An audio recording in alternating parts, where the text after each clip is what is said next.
Hello everyone, welcome to this today's session on generative AI, a builder skills sprint initiative by AWS User Group Madurai.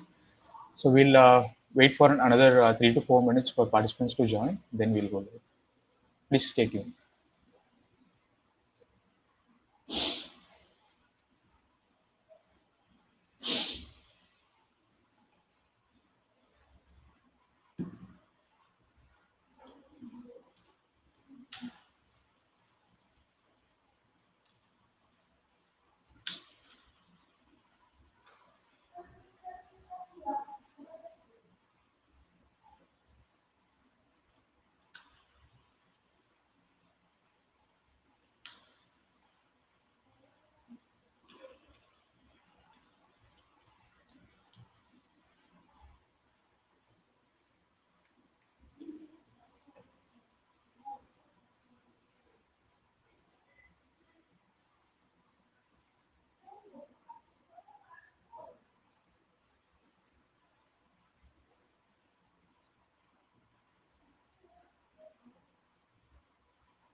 Yeah, the session is live. We'll be starting in 2 minutes.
Okay. Hi everyone. Let's get started with today's session. So my name is Pubal. So I'm a co-organizer for AWS User Group Madurai. And today I welcome you all for this GenAI session on AI agents. So before going into the session, I'd like to say a few words about the initiatives which we run in User Group Madurai. So one of the initiative which we started 3 months back is Builder Skills Sprint initiative. So this is like a month-long and learning event focused on like a specific theme. So this initiative is for everyone. Say you're a student or a working professional, like beginner or advanced. So this is designed for everyone. So what we do in this sprint is, so we'll host 1 to 2 virtual sessions with expert speakers and live demos. After that, we'll try to host a hands-on challenge, which will be running throughout the whole month. So what you have to do is just attend the session, complete the challenge, and we'll be tracking your learnings and your submissions, and we'll be awarding you AWS User Group Madurai points. So what you can do with these points is like later you can redeem your points to get AWS swag or AWS credits or even certification vouchers, which we'll be trying to give away in the last month of December, something like that. So all the sessions will be like under 2 hours, so perfect to fit for your weekend watch without disturbing your schedule.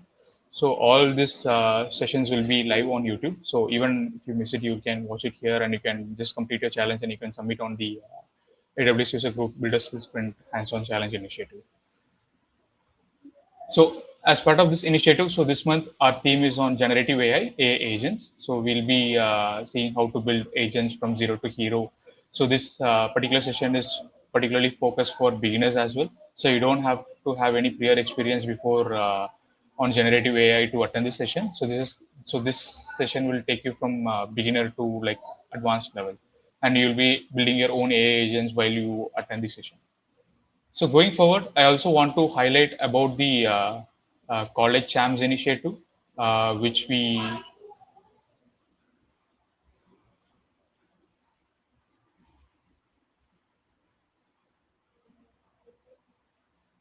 which is also another initiative which we run in user group Madurai.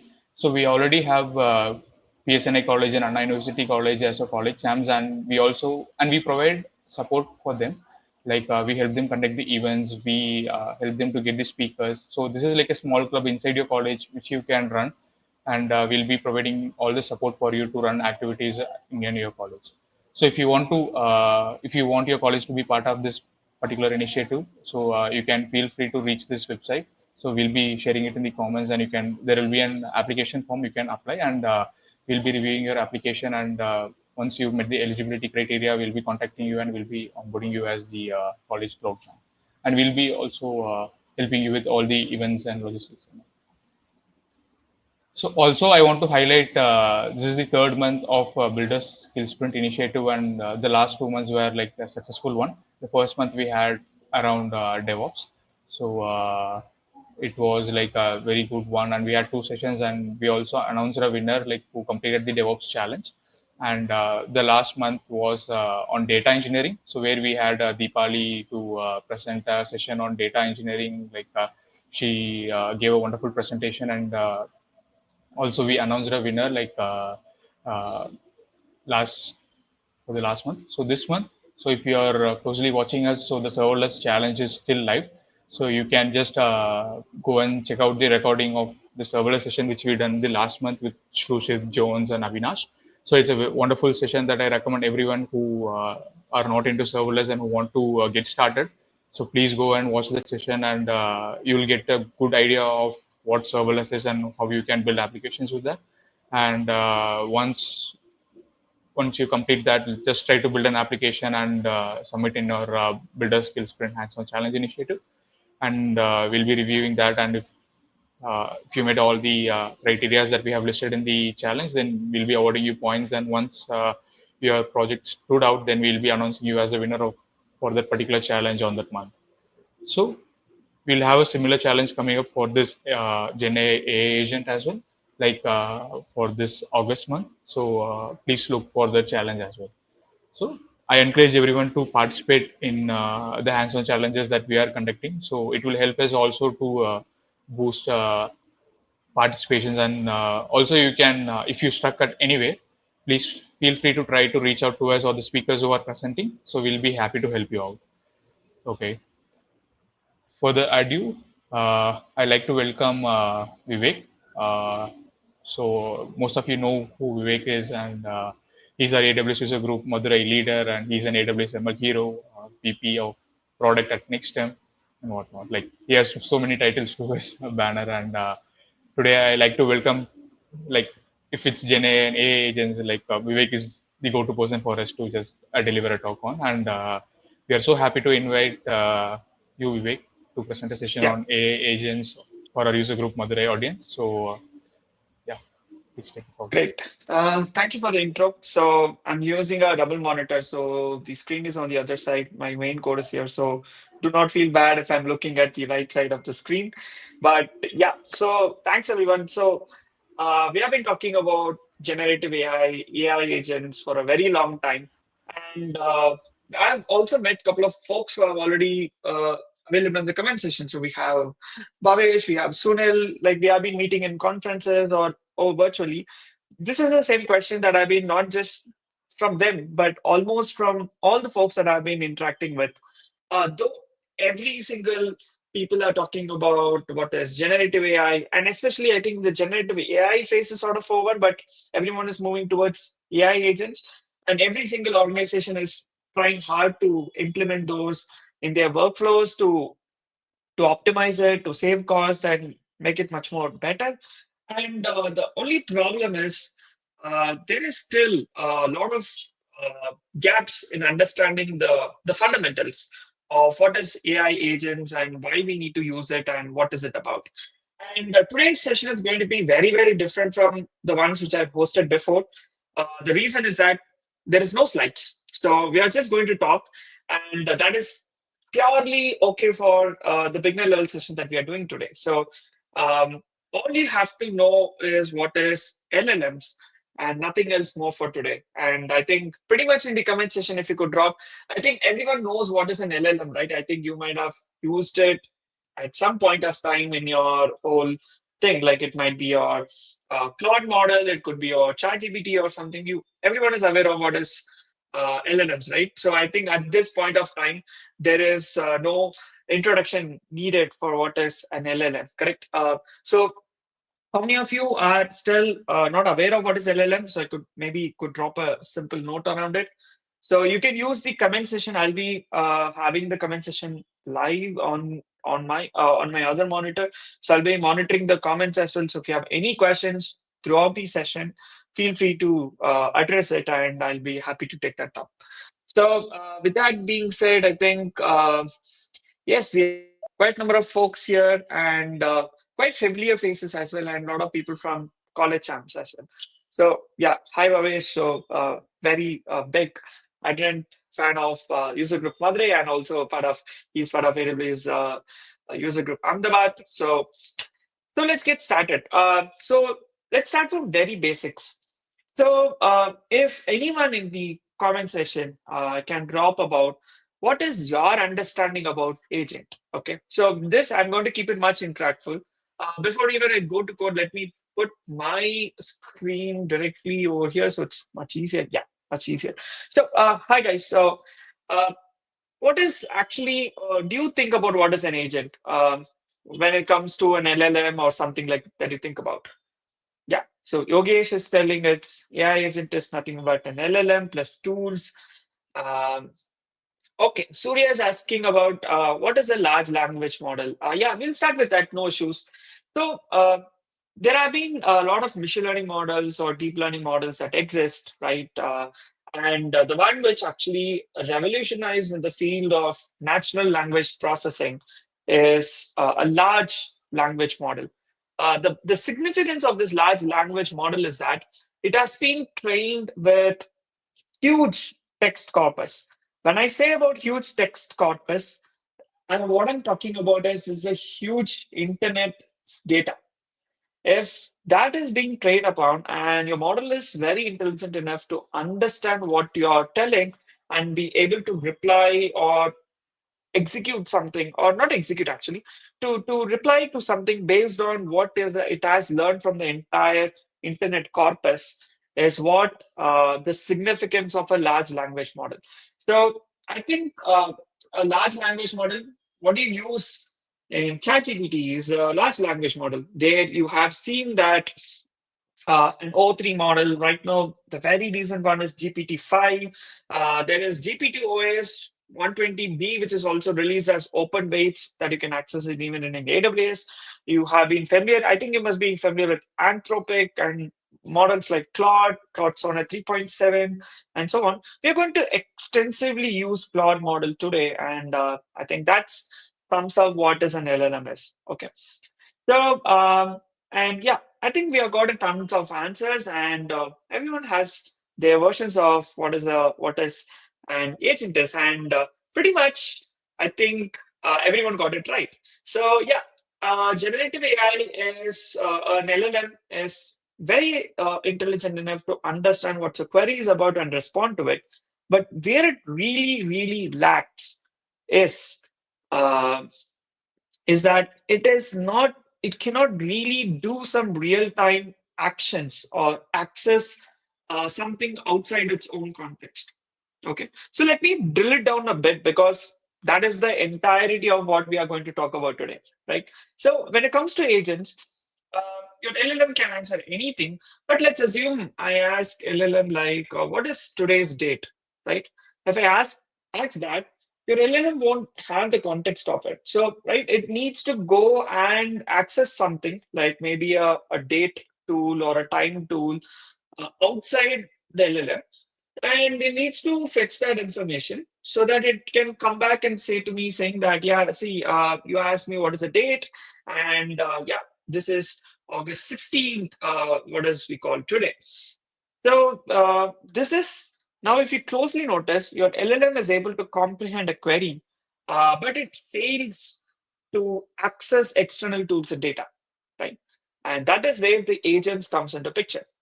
So we have got tons of answers. Let's review it one by one. So because that's going to be pretty good one as well. So we have Vinod saying that AI agent is the first step of AGI. So for people who are new to what is an AGI, is like artificial general intelligence. Okay, that's something that we can talk about in the future.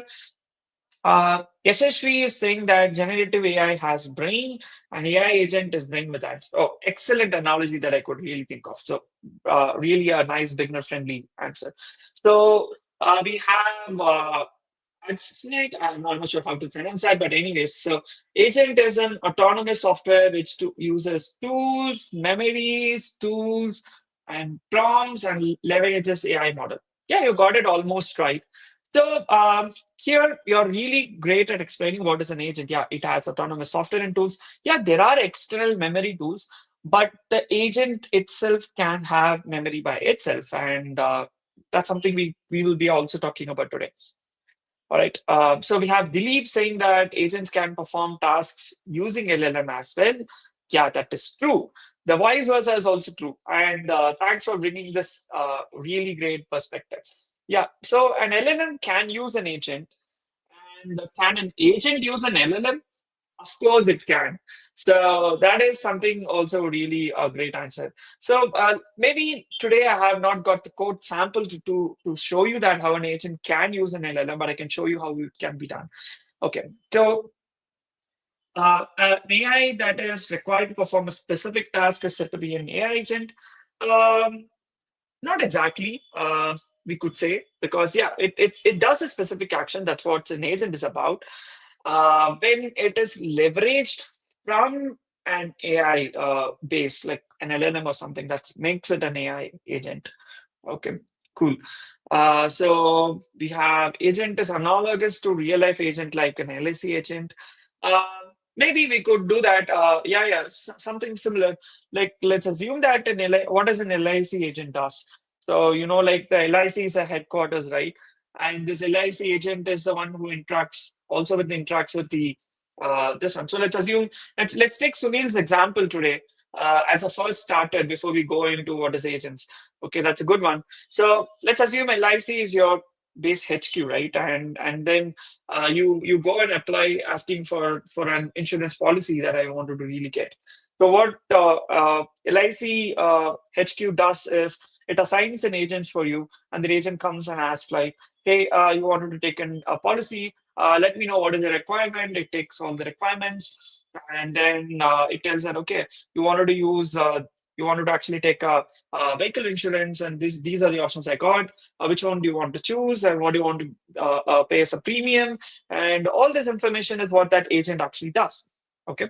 And once that agent actually does, it goes back to the HQ, says like, hey, this is a person really told about all these, and we have to manage this. And exactly this is what really happens with LLM, right? So HQ, what we saw about is that the LIC HQ is nothing but your LLM. That's where you first send your main query about what you want to really do with it. It has a lot of functionalities or some external way of accessing and then doing something, which for a particular reason it has deployed an agent, which is called an NIC agent. It's the person, or its purpose is to go and fetch, share information about the policy and create a policy for the person, right? So that's what it does. And if you clearly notice, like when I ask, like it asks about what on the other stuff that you do, like it asks for the date, it asks for your other information and everything, right? So, and a functionality which an agent can use is called tools. So very well today we have, before even we started with the first attempt, we understood like what is an LLM, what is an agent, and how an LLM and agent is correlated with each other, and what an agent really does and how it does.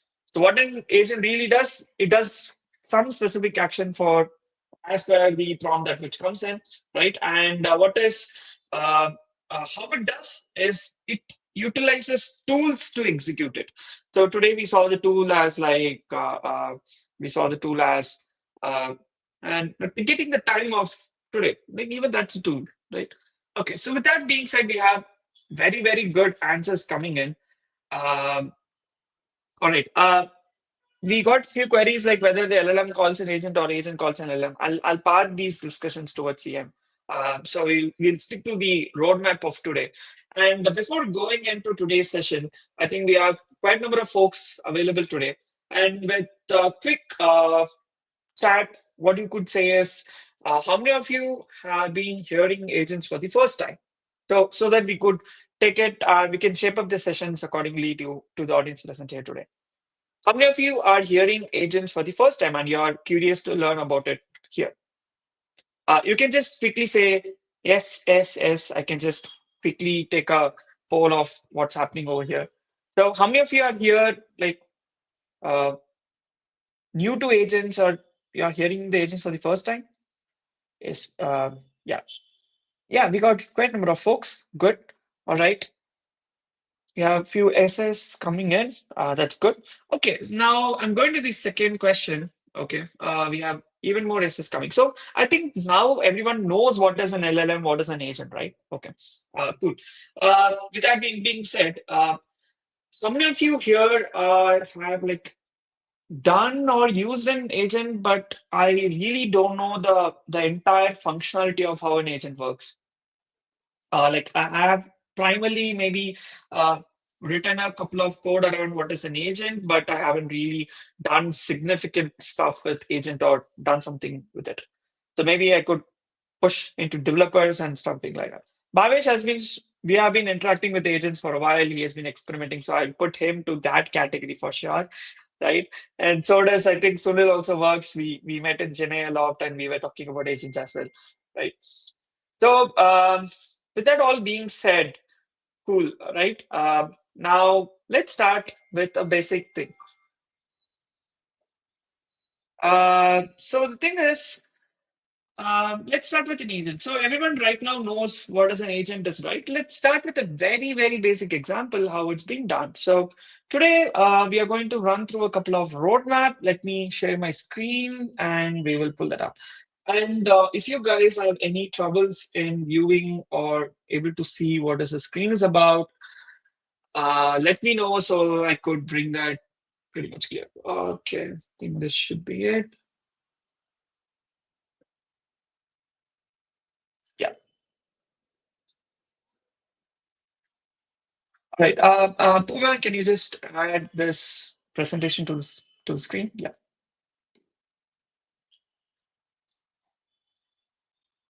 All right. Just can you edit in such a way that the screen is much more visible? The layout is a little bit off. Yes, if you can even put me in the below section, that's even more better. But I think, yeah, much better. So I think everyone can see what's happening over here. Let's not worry about what this terminal is saying right at the moment. Let's go over here. Right. Let me just quickly take everything off and then come over here. Cool. So today we are going to run through a specific thing. So you can see here that we are going to start with very basics. What is an agent? And we are going to use something called a bedrock model for LLM. And we are going to also play a bit around how to enhance the model capabilities when it uses the agent. We are going to add some tools which is already present, and then we are going to create our own tools for the agent. And then we are going to see a very nice use case, which user group Madurai has been doing for a while. So, which is like a news digest. I think few folks who have been to DevSphere would have seen this demo coming up, right? And everyone might have heard the word about MCP everywhere, right? And we'll talk about what is an MCP, and then we will quickly uh, tell like we'll see how that MCP works and how that uses something called AWS Docs MCP. Then we will create a memory with we will create an agent with memory so that it keeps few things in its memory to recollect in the conversations and so on. Right. I think for folks to get it sort of easy to remember, like I think if you're using ChatGPT, you might have seen something on the top like save memories, right? And when you use when you ask some questions which is already previously you have conversed about, it always picks saying that fetch from memory, that this is what I really know about, right? I'm going to skip two things here around the Streamlit app and deploy Lambda. Maybe I'm thinking of giving that as a hands-on challenge, but still not sure. They will also go ahead and create our first multi-agent as well. So if you know how a single agent really works, multi-agent is hardly going to take us a few minutes. And we will then start to deploy an agent into cloud and see how we could do that and what is really helping us from. All right. So with that said, Sundar Ravi was asking what's the difference between a model. So your model is irrelevant, right? And agent is something which is specific functionality that the model will use it here. So I'll keep it analogous here that whenever I say a model, you can actually assume that is an LLM and vice versa. Cool. Right. Okay. The first agent here is, so before we go into all this agents and everything stuff, you might actually see something over here called, I'll just show you here, something over here called strands, right? Has anyone here used what is a strands or heard about what is strands agents here? And what is the significance behind that? Um, Anyone here? Okay. Okay. Has anyone heard about the word called Strands Agent? I'll just join the chat and put these conversations here so that it's easy for me to communicate as well. Yeah.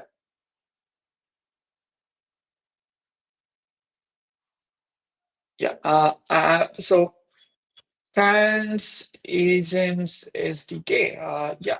So we got quite number of people answering that. Yeah, it's an open source framework from AWS. So yeah, that's correct. Strands Agent is an SDK from AWS that makes us to build and deploy AI agents using LLM. Yeah, Strands Agents helps us to build it. Doesn't It helps to helps us to know how to deploy better, but it really does not really deploy it from the SDK. To be frank, cool. Strands v 2.0 used to build AGTK. No. When Strands itself came, Strands is meant for AGTK. So right now, I think even the latest version is 1.1, I guess. So yeah, cool. So we will talk about what is Strands agent. So little bit of history or little bit of a lore that I could give here is that let's assume we have a lot of people have been building agents, and the thing is they have to define their own version of how that LLM or how that model needs to interact with an agent, how it needs to invoke that agent to perform something new, right? So before even knowing that, your LLM or your model should be aware that, okay, I have around 10 tools or 10 agents with me that I could use it for specific purposes. Let's assume, like for a very simple example, let's assume that uh, I'm telling my agent, I'm telling my model that, my LLM or model that, hey, go and create an S3 bucket named Vivek, and so on. Okay. And let's assume I have already created an agent saying that, okay, the agent itself is called S3 bucket creator agent. Okay. Let's keep it that way. And this agent, before even I need to implement all this, let's assume the strands even is not in the picture. Okay. What I need to do is I need to manually see and figure out how to let the LLM know that these are the agents it has. And it needs to invoke that agent only when the prompt and the stuff is necessary. And when it's necessary, it will invoke it and it needs to pass some information to the agent. Like, see, the person is asking to go and create an S3 bucket in his AWS account, right? So unless we know that there is an unless you have your AWS environmental file variables, you cannot really go and create your S3 bucket, correct? So this agent has multiple tools with it. Let's assume there is a tool called, there's already a tool defined that it can go and create S3 bucket using Boto 3. There is already a functionality written. And there is a functionality written in such a way that it goes and reads your environmental files. And then right now your agent has two tools, which is like it can go and create an S3 bucket. And the second one is it can go and read the environmental files to get the AWS credentials or variables to actually perform that action. Okay. So with that being said, that's how when you give a query to your model, like create an S3 bucket, it goes and invokes an agent, and that agent will figure out, okay, what all tools I have and which tool I need to use to plan and orchestrate and do the task step by step. And then it performs all the actions. It goes and tells that, hey, I've completed it, and that's how it works. So before, again, this is how a workflow of a model and an agent works. But real functionality, again, going back to the question, why this trans is sort of making a big difference here. So there are few SDKs which has been open source quite a while. So it's like we have seen LangChain and other stuff. Of course, it works on the same principle. So people were struggling to understand how to actually keep an agents available for a model, how to invoke it, how we need to manage that. Okay, the LLM should be aware that this agent is executing, and we need to be aware of which tool it is executing. Understand whether the agent session is completed, whether the results have been passed down to the model properly. All this information and all this complexity exists, right? To prevent the user to go through all this hassle of creating an agent for himself is where they have created an abstracted way of this SDKs like LangChain and so on. And one such open sourced agentic platform or an SDK that we could, sorry, not a platform, it's an SDK, is Strands Agents SDK. Okay. So the significance of Strands Agent SDK as compared to other SDKs which I've used is that this works excellently with AWS and AWS related stuff. There is a lot of model providers already available, and also uh, this functionality wise as well as the usage wise is pretty easy. So we're going to see how easy it is today, and then we'll go and get started. All right. So now, everyone, I think you would have understood like what is an LLM, right? We know what is a model. Model and LLM both are same. What is an agent? We know what is an agent, and what is the functionality of an agent? Like how it really works. We know that it uses something called tools, and then we saw that how this SDK came into the picture and why it is being a game changer. We have now seen the entire understanding about what is models to what is agents to what is tools. Karthik is asking, ChatGPT is agent works on LLMs. See, there is an agent mode. So again, this is quite a bit off the context because we're not here to discuss about OpenAI or ChatGPTs in general. But keeping the the context simple is that GPT-5 is a model. Okay, Chat GPT is a functionality, it's a tool, it's an interface. Okay, GPT is your model. GPT-5 is your model. If you go to your GPT and say that there is a something called agent mode in GPT-5, or it's available in the previous model as well. So that's when it can go and does uh, reads, researches. It can go and access your web browser. It can go and access internet files and systems and websites, and it can fetch it. That's the difference between your agent and everything, right? So a quick sort of a fun fact is that before this, trans agents were actually open source. This is how it was internally. AWS was using it to develop your Amazon Q developer CLIs and Amazon Q developer chat interfaces. I think everyone here might have seen or used Amazon Q, right? So Amazon Q internally uses Strands Agents, SDK, and its agents to do it. So when I tell that, when I go and tell my Amazon Q that, hey, this is a workspace and I need you to write an S3 upload functionality code. When I say that, it needs to go and understand all this stuff, uses the agents underneath, and it does everything. So whatever you are interacting with Amazon Q is nothing but a very beautiful example of how Strands agents have been implemented, though it's behind the hood. Okay. Now, Kartik, I'll take all your questions at the last. It's going a bit off the road. We'll stick to what is Strands agents today for the road. Cool. Now that we are going to first understand how this simple agent is going to be. So it's pretty easy. Now, what if I say that creating an agent will hardly take you 3 lines, and it won't, does it really makes it believable? If not, you have your live example on your screen. So we have installed all the requirements files.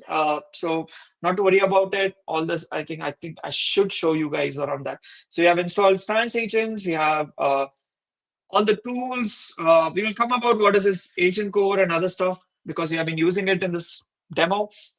Yeah, let me go to this one. So we have used something called from Strands import agent, and I'm going to create an instance with it, and I'm going to ask this agent what is AWS. So what it really does. So when I actually instantiate agent, it instantiates with default settings. So let me tell you what all these default settings are. So internally, your agent uses Claude model. If I'm not right, it uses 3.7. Okay. And then it has all the basic settings of the models. We will talk about how you can actually manipulate your Bedrock model to work according to how you want it to work. Okay. And that's how an instantiation. So for you to run this code, you have to have your AWS credentials set up. I think you can just Google it out and figure out how to set up AWS credentials. You can do it from your VS Code or install your AWS CLI and configure it. And and you have to go to your console in AWS. I think it's pretty much I have to show that, or else it won't make sense. I'll just tell when to switch the screen. Let me do that.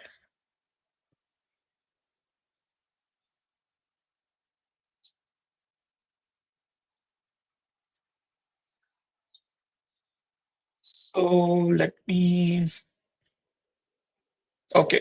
Sorry. I think it cannot show you because my account ID is sort of visible. I'm not sure if I could just show one portion of it because I don't want to risk anything on that front. Cool. Let me see if I could use some custom sharing method. I don't think so. Cool. Let's not. It's not a worry. Let's stick to our code here. So let me reshare my code aspects. Yeah, here we are. Paul just put me. Yeah, great. So here, you have to go to your console, and then you have to go to Amazon Bedrock, and then you have to enable model access for you to even start using it. And that's how your account will be able to use the particular agent that we want to use. Or sorry, the model that we want to use. So again, which I wanted to again emphasize is that uh, you won't be able to leverage these agents until you have configured that with the model here. Cool. So let's first run and see. So by default, when I say that this agent is being instantiated and it's being run, it internally uses the default setting of the Claude model. So let me first go ahead and run it. So how I'm going to run it? I have created my own this one, my environmental, this one, sorry, my virtual environment, and then I'm going to run it. So let me go to simple agent and I'm going to run uh, agent.py. So I have asked what is AWS. So this is the prompt that I'm giving here. So this prompt is what is being used by the model, and then it actually answers to the prompt. So whatever that you enter there is what the prompt is about, right? So I asked like, what is an AWS? And then it shows that, okay, AWS is a comprehensive cloud computing platform. It has key features, it has benefits. It all got it fetched. So now with this run, we are able to figure out and understand that how we could actually use Strands agents and how we could actually use a simple three-line code to actually invoke an agent and then answer your prompt. So what does this agent really does? We haven't actually enhanced any capabilities of this agent. So let's go and figure out how to use all this stuff. Yes, we get charged for this Bedrock service usage. Yes, absolutely. You will also be charged for the marketplace because you are using Claude as well. So Claude 3.7 is from the Anthropic marketplace. So you will get charged for the tokens that you use there and also with the Bedrock services, if any Bedrock services you are using here. So be very, very, very mindful about the charges before you could get started. All right. Again, your credits would not cover for your marketplace charges. So keep in mind, I know this is scary, but I don't want you guys to get some unattended, unsolicited bills, which you're not expecting, and you don't have to spend money out of that if you're really going to be experimenting. Good question for that. Thanks.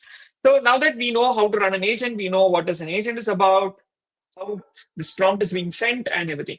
Now let's go a bit deep dive and see how you could actually manipulate the model and how you can actually configure a model, right? There is some interesting news, maybe an Easter egg. So these codes are not generated or not written by hand. It's generated from Vivek Agent Studio, which is going to get launched pretty soon. So if you are curious about that, you have to keep following AWS User Group Madurai and join our WhatsApp group. Pooval and Lokesh just share the invite link of the WhatsApp group in our chat as well, so people could just join in. All right. So an agent will use a model underneath to actually do a lot of stuff. So what are things that a model configuration really exists? So before going into that, so an agent is there. What are capabilities that an agent has? So the system prompt that we give, what is an AWS, is called a system prompt. And then that's what is going to be passed and used with the model to do it. And we have a model declared. I'll say you how the model is being declared. There is something called tools. We know what tools is about. Tools is something an agent could use to complete its functionalities. And we got a name and we got a description. The name is a pretty weird name because this is a test agent which I was creating from my platform and it just gave a random name. And I didn't really think about before copy pasting here. Cool. So before we go and check about what's a model configurations, so there are a lot of models uh, that exist for you to do it. So you can go to strandsagents.com and there is a subsection called model providers. It covers from Olama, Bedrock models to any model. So even if you have your own model running in your computer, you could actually leverage it and use it with this agent. So that's a really nice way to save costs. I think me and Bhavesh were discussing the other day. Should we just go ahead and implement the ChatGPT's open source model and then ditch Claude model forever? I think that's maybe that we will pick it up in next run or maybe next session. Cool. So what are the configurations that exist? So we have uh, model ID. So the model ID represents which model you're using. Here I'm using a Claude 3.7 Sonnet, and this is the actual ID. You can go ahead and check that in the Bedrock console. And ensure that in your Amazon Bedrock console, you are enabling this model access or you won't be able to do it. And the model and which region it's being there, what's the temperature, what's the top P. Let me quickly, sorry guys, just give me a second around this. Yes.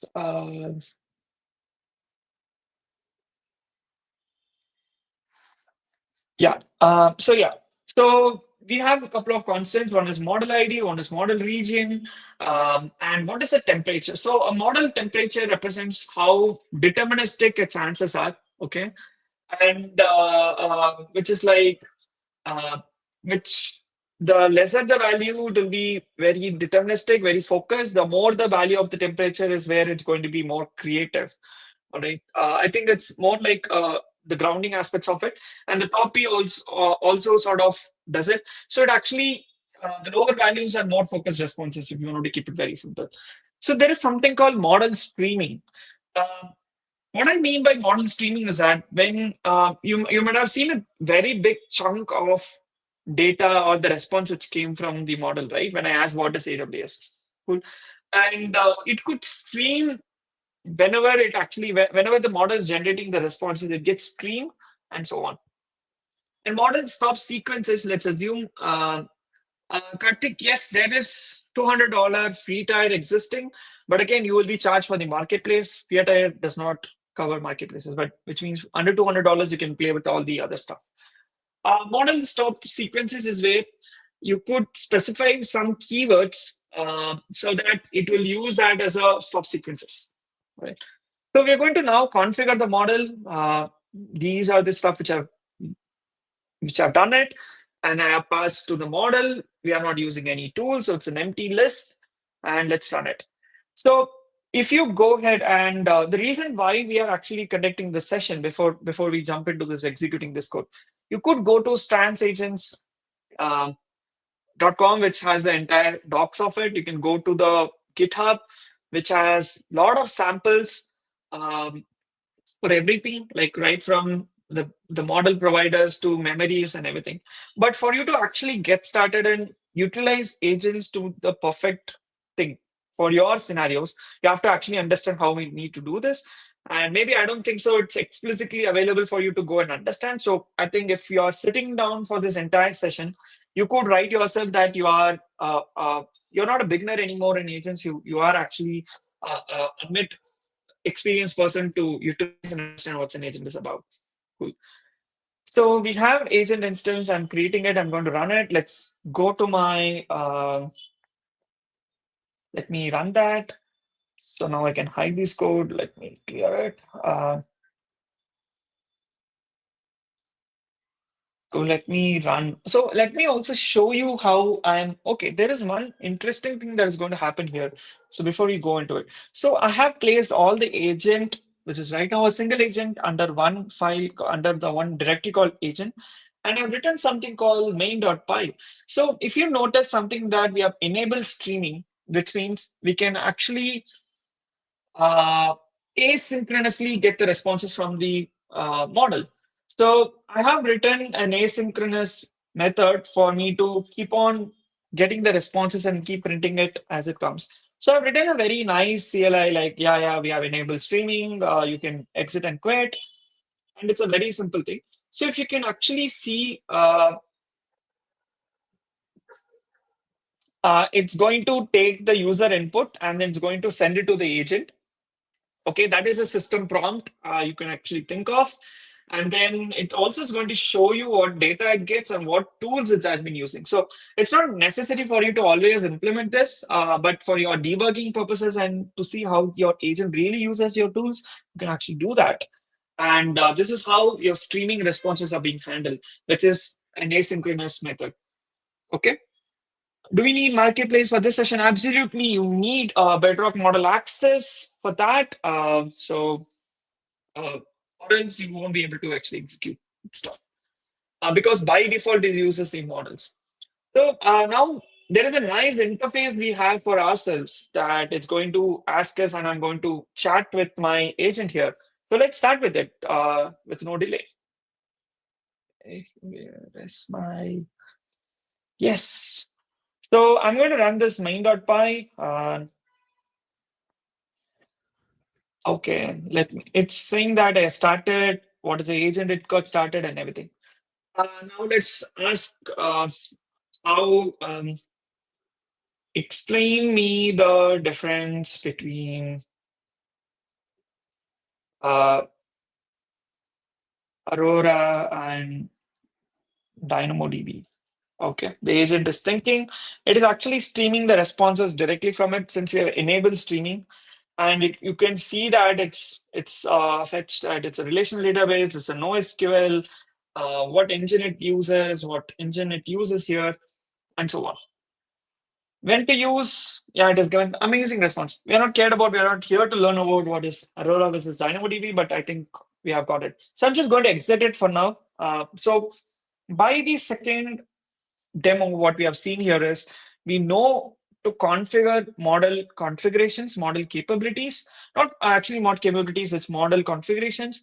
And we also enable the streaming. And to handle the streaming part, we have implemented an asynchronous Python function to handle those functions as it comes. So with that being said, I'm just going to park a bit and open it for queries, because from here on, we are going to just play around with a lot of configurations and it's going to be fun. So before we go into it, as anyone has any doubts around what's agents, how did we use any of it according to Strands Agents and its model capabilities? Any questions? I'll just hold it for a couple of seconds, then I'll jump to the next demo.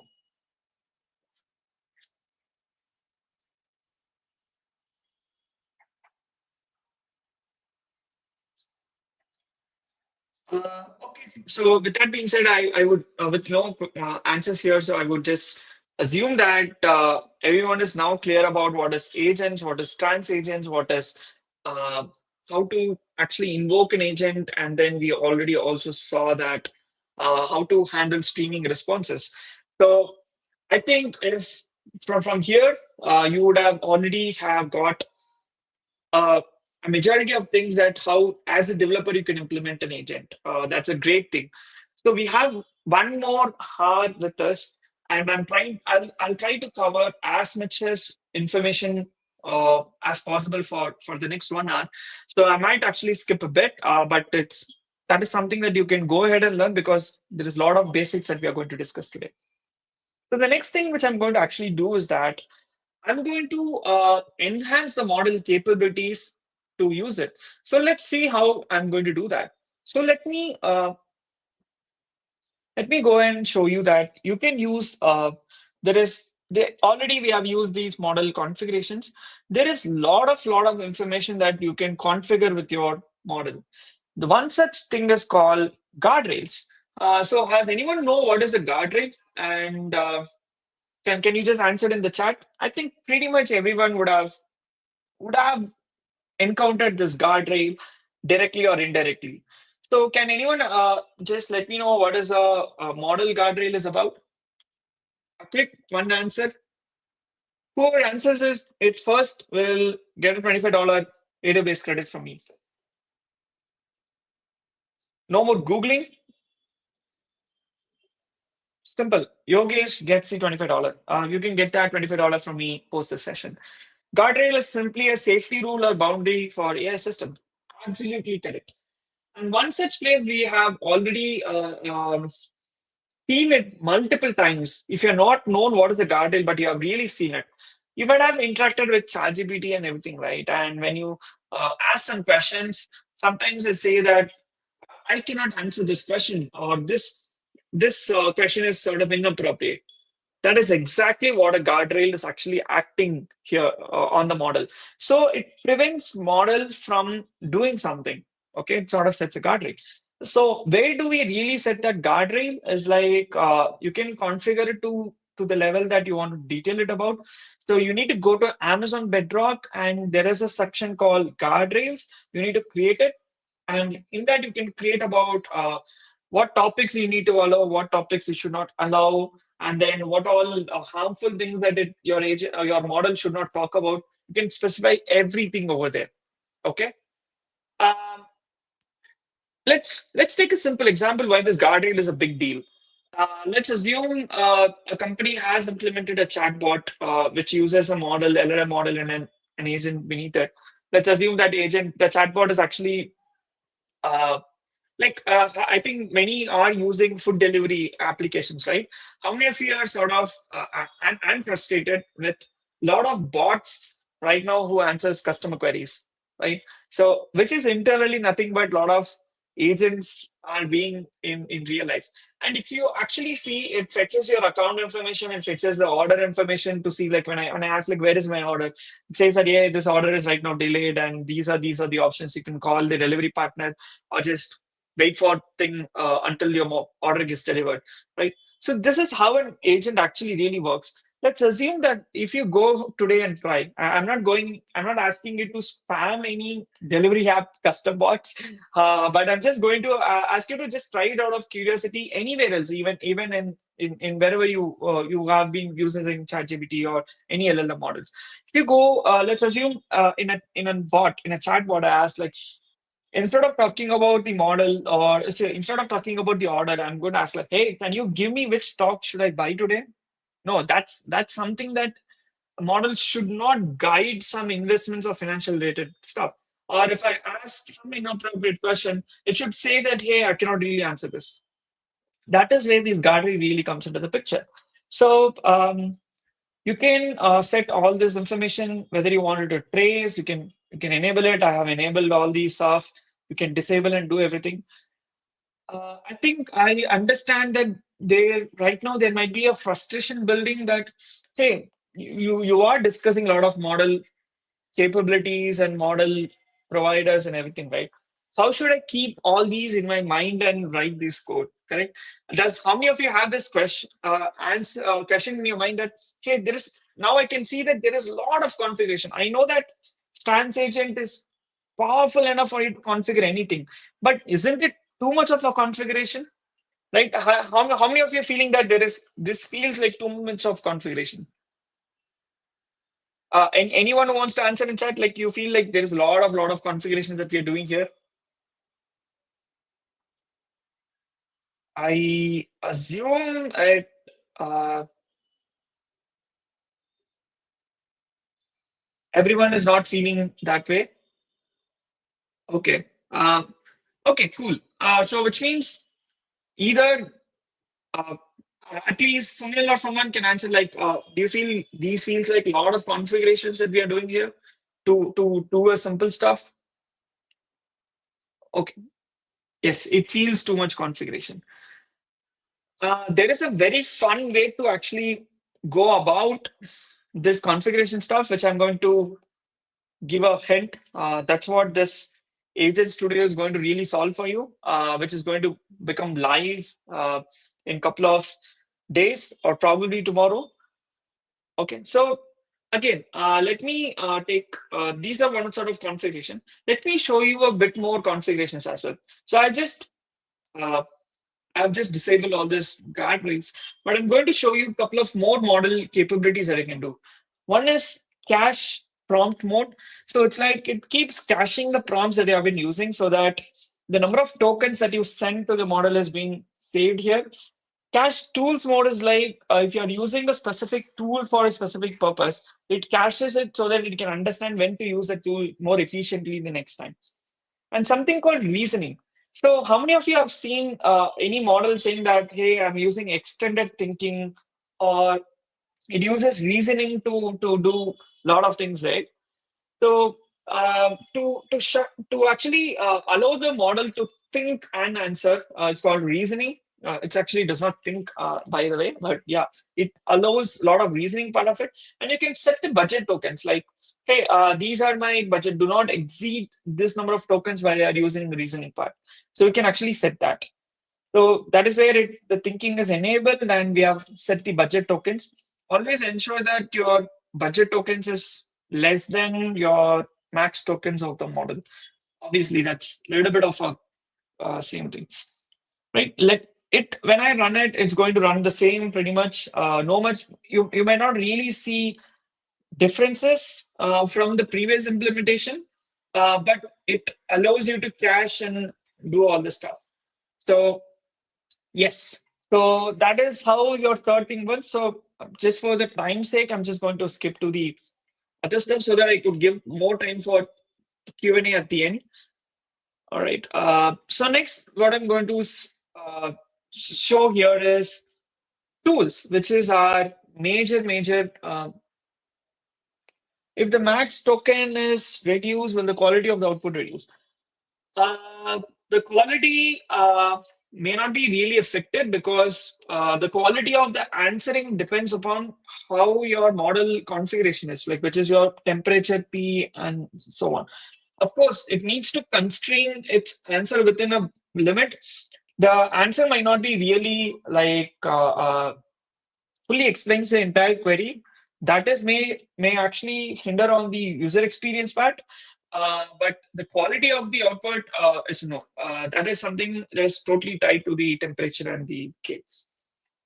Cool. Now we are going to use something very thing, which is native tools, which is going to be our interest.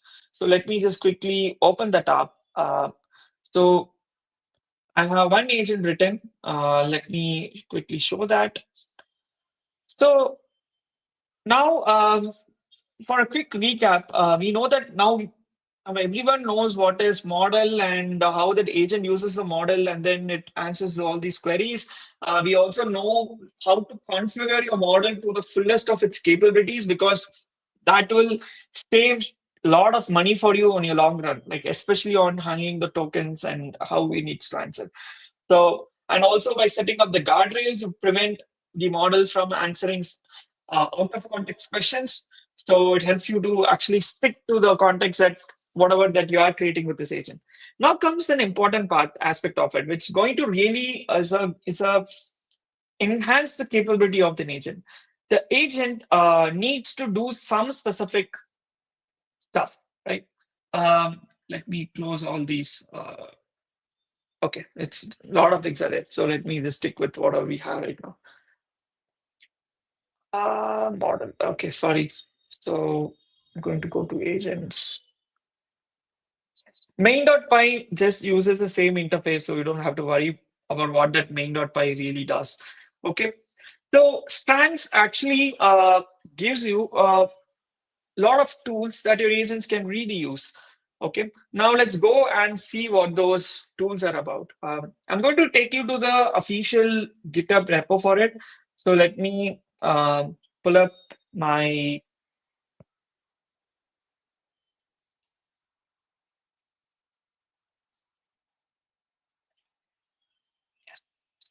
Here we go. So let me share my screen. Just give me a second.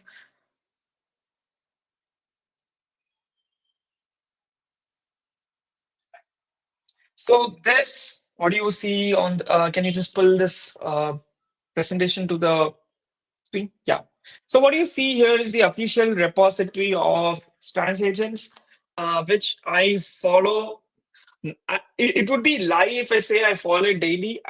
I'm actually following it on hourly basis. Like at least every couple of hours, I check what updates that goes into these trans agents, and I've been extensively using this. So I'm also been actively following that, and also following a bit around this one. So let me show you the Strands agents official documentation is transagents.com.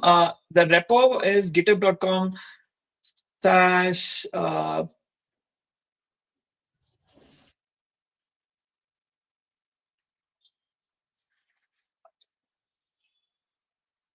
okay, I think there is some problem with me posting a comment. All right, cool. So you can see multiple things. Yes, that is the one. So the SDK, official Python SDK, we are just going to concentrate on the tools part. So Strands tools, it has a lot of tools. So it's like it has file operations, it can read, write, edit files. It can execute shell command. So how many of you here have used uh, an AI ID like Cursor or GitHub Copilot or Amazon Q?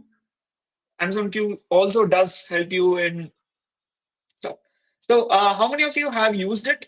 Amazon Q or Cursor or any other AI-based IDEs like Cursor or AI-based tools, assistive tools like Copilot and etc.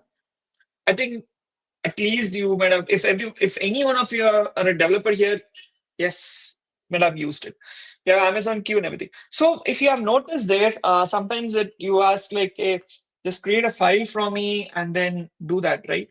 So when I do it, what really happens in the background is that it shows me like, hey, Vic, should I use mkdir command, make directory command, and then create a file for you here? And then when you click run, it actually says that, yeah, it does the part, right? So internally, it actually uses this shell integration and this shell tool. So we have memory. Memory is to store some preferences or some conversations or some interactions so that it's easy for us to do it. It can also access web. So it can go perform web searches, can do it. Today, I'm going to also show you how to do that. HTTP client is like you can make API calls, whether if it is a protected API call or if it is an open API call, you can do it. What I mean by open is like public. You can make private or public API calls as well. You can interact with Slack. You can execute Python snippets. You can use mathematical tools like calculators. What's one of the best thing which I love about this trans tool is the AWS integration. Of course, it needs to be there because it's from AWS.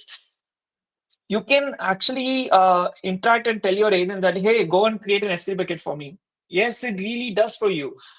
And that's a whole fantastic part about that particular tool. So when I say that, hey, go ahead and create an S3 bucket, it actually has access to the entire Boto 3 services, it's supposed. So it's like, even if you say go and create a DynamoDB and do it for you, it will really does that. Okay.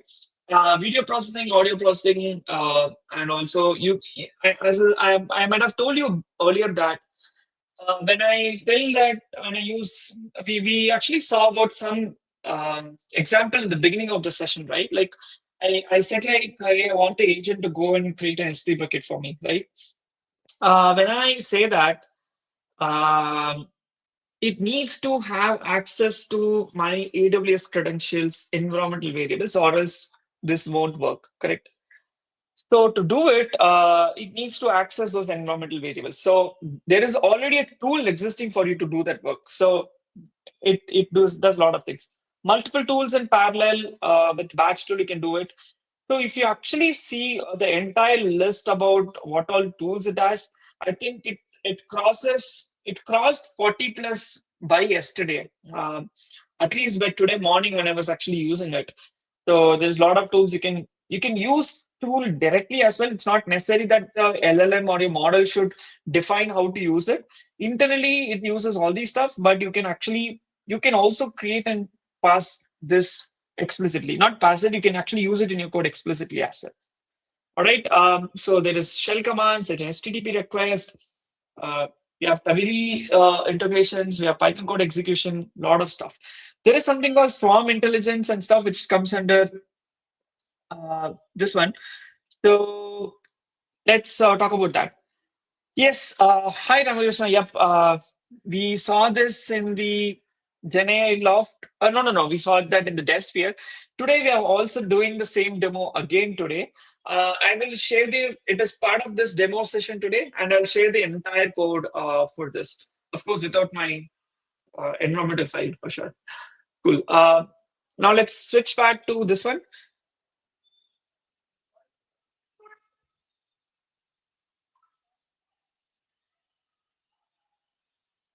So now everyone is now able to figure out that, okay, what is agents, what is models, how I need to configure the models, how I need to configure the agent, and then we also talked about how to enhance the capabilities of the agent, which is tools right now. So we are going to jump into native tools. we have solved the n number of tools that is there. There is no time for us to go and explore each tool. So I would ask everyone to go ahead and try it according to the use case that you're trying to build. So today I'm going to show a very, very basic, simple example. Before going into that, let's go and see whether uh, our first agent without these tool is able to access something. Let me see where it is. Sorry. CD, let me go to 0.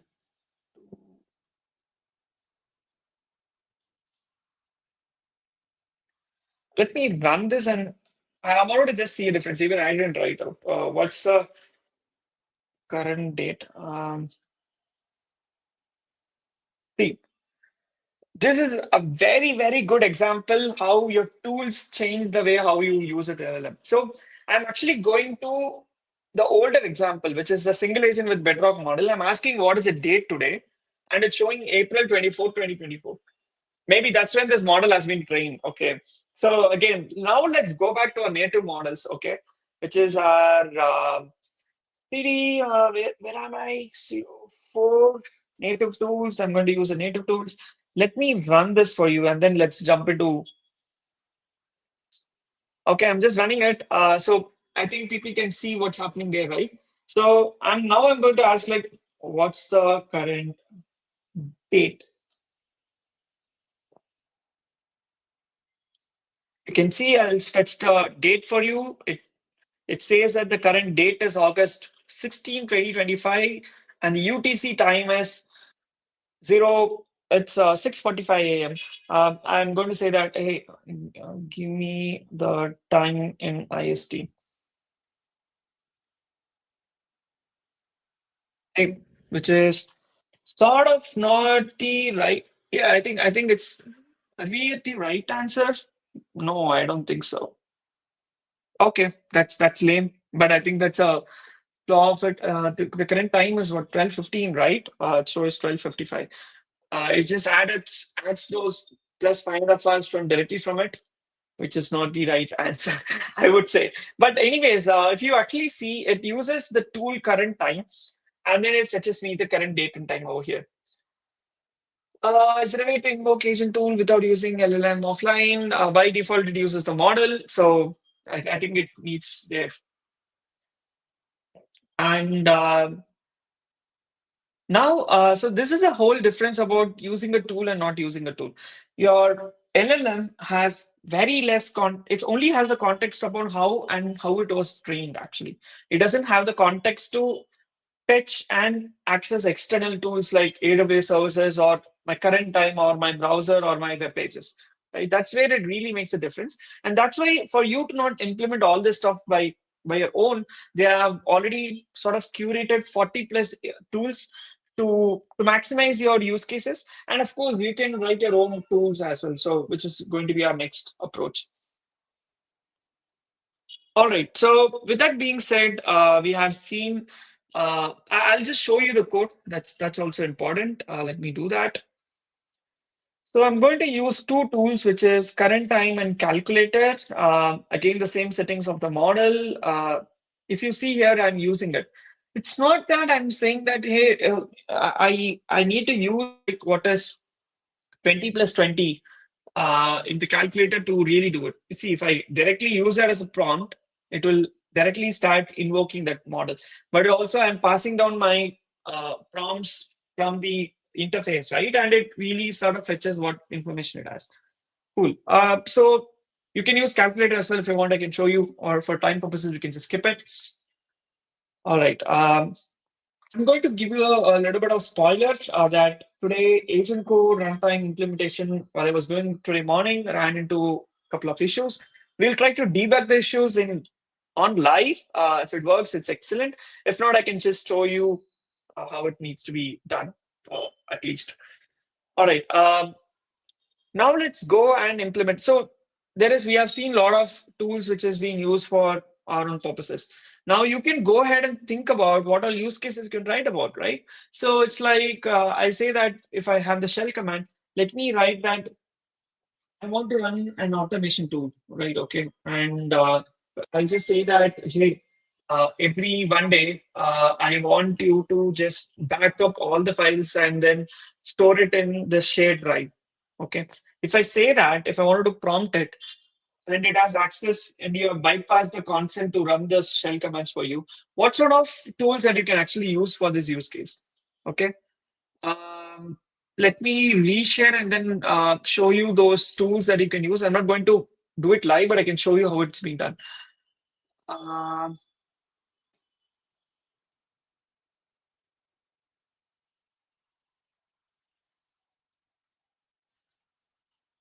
yeah, let me share it for you. Yes, can you just put it live? Yeah, thanks. So I told you like I want to do like create backups of it every 1 day, right? So the thing is, yes. So what one thing is I need to implement shell commands. So I think shell is already there. Uh, I could just show you here. Shell is already here. And what is mean by this asterisk over here is that it only runs for Mac and Linux, not for Windows. There are specific tools which runs only for uh, Mac and Linux based OSs, not other stuff. And then I told that I need to run it every day, right? So how many of you have used cron jobs here for repetitive purposes? Yes. So I think that's where you could use this cron. I can schedule it and then say that, hey, I need to back up this every based on this schedule. Cool. So only if you could just think about any use case, like let's assume you wanted to create an assignment writer for your college, right? And you wanted to keep it somewhere. Just go and see these tools, you will get an idea. And if you see that, hey, whatever I'm trying to implement is not available, this tool. Now that's where I'm going to show you how you can create your own tool that your model or your agent can actually use that. The question is, can we put star in tools so that you can use any tools available? Um, you can import it and so on, but you have to manually configure all the tools that it needs to have. There's another way to do it. I'm not pretty sure. It's like there is a tools directory. So if when you say that dot slash tools, it also fetches all the tools that you have from this dot slash tools directory as well. So yeah. With that being said, let's now go and create our first custom tool and so on. So we talked a bit about something called that what if I need to do something for myself and I don't want to distribute. So I'm going to implement a simple receptionist agent. Okay. This receptionist actually receives the call or you interact with in a chatbot or something, and you can ask it to create and manage um, you can create and ask it to create and manage the appointments. Okay. So how are we going to do it? We have agent. So let's not worry about something which I have written here, which is like these stuff. This is the custom tools which I've implemented it. So receptionist would create, it can view all these appointments, it can update the appointment as well, right? And and I'm just going to give these tools capabilities to my agent, and then it can do that. All right. So how I'm going to implement the tool? There is a couple of ways you can actually implement a tool. Oh, sorry. Sorry. Screen is not shared. I'll just switch to the other screen. Sorry, my bad. Thanks for that. Or else I would have just proceeded like how it would have been. All right, guys. So again, let's go back to the agent over here, and then so what I'm showing here is that I've written some custom tools, and I'm also giving this capabilities of tools to my agent here.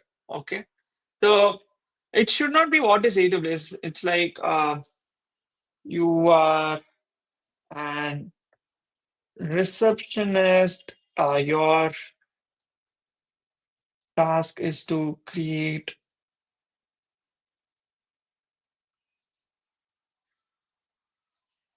manage appointment of the users, ask relevant questions to create the appointment, and ask for double confirmation before you delete any appointment. Okay, so this is what I instruct. Uh, right. So this is a system prompt, how it needs to actually act. So it sets the behavior of the agent here. Okay. So now let's go ahead and just do it, and then I'll show you how the code has been written. Okay. So 05 custom tools. I'm going to run main. So it spins up the interactive chat for me here, and then say that, hey, um, create an appointment for hands-on challenge for user group Madurai tomorrow. Tomorrow. And I'm not going to say which time and date it is. Tomorrow at 11 a.m. Okay. It's thinking.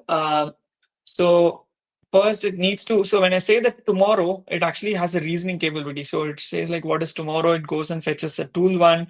Based on that, the tomorrow would be August 17. I need few more information to create this information, which is like title is hands-on challenge. Yeah, it has fetched the information over here. Location, user group Madurai, so it automatically fetched Madurai. I need some brief information what this challenge is about. This is for agent challenge, and mention it in the description. Okay, so it has all the information. So it's going to create a tool, create an appointment. Hey, great news. I have created your appointment. These are the appointment details, and it is saved with the configuration. Would you like to do anything with this appointment? Hey, please go ahead and append it, amend the date of the previous appointment with August 18th. Hey, let me update that for you. It really does a good job. Can you delete the hands-on challenge appointment for me? So if the system prompt is set properly, it needs to ask confirmation for me. Okay, first list it to see if that there is a hands-on. Double confirmation, because I have personally set the behavior of the agent that, are you sure you want to delete it? Please confirm with yes. I'm going to give an S. It's going to delete it for me.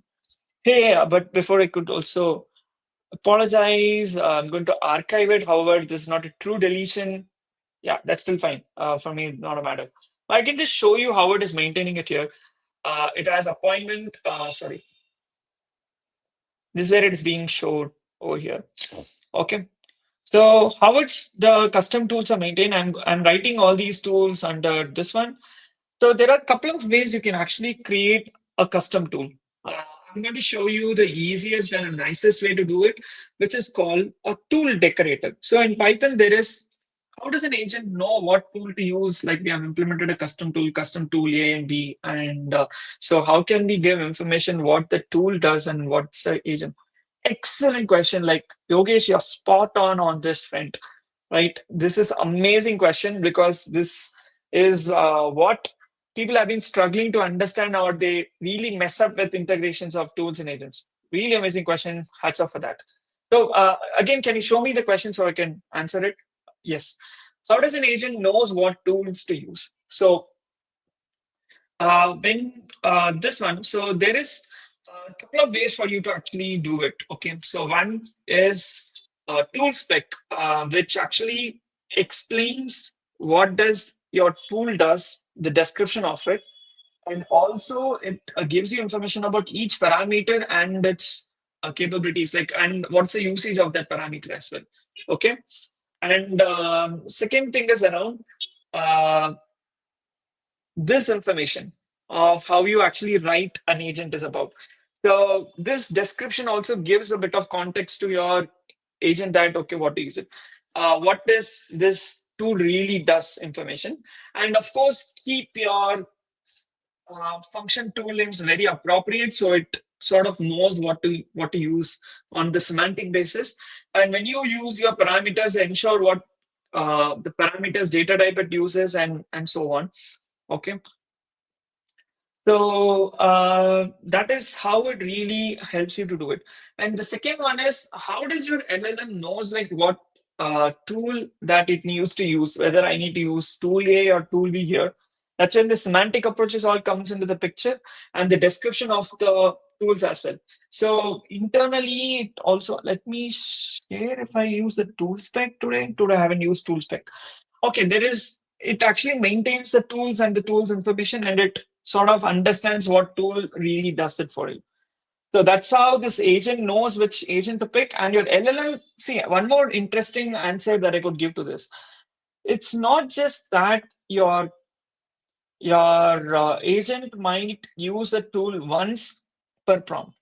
What I mean by that is, let's assume I'm trying to do a HTTP request, and for some reason it's failing. Until your task is complete, it is going to use whatever tools at its disposal to get its action done. So, which means it can use the same tool again and again in a single uh, prompt as well, right? So we have create, we have list, we have update, um, and so on. So all it does is to just go and put it in the appointments.json file. Okay.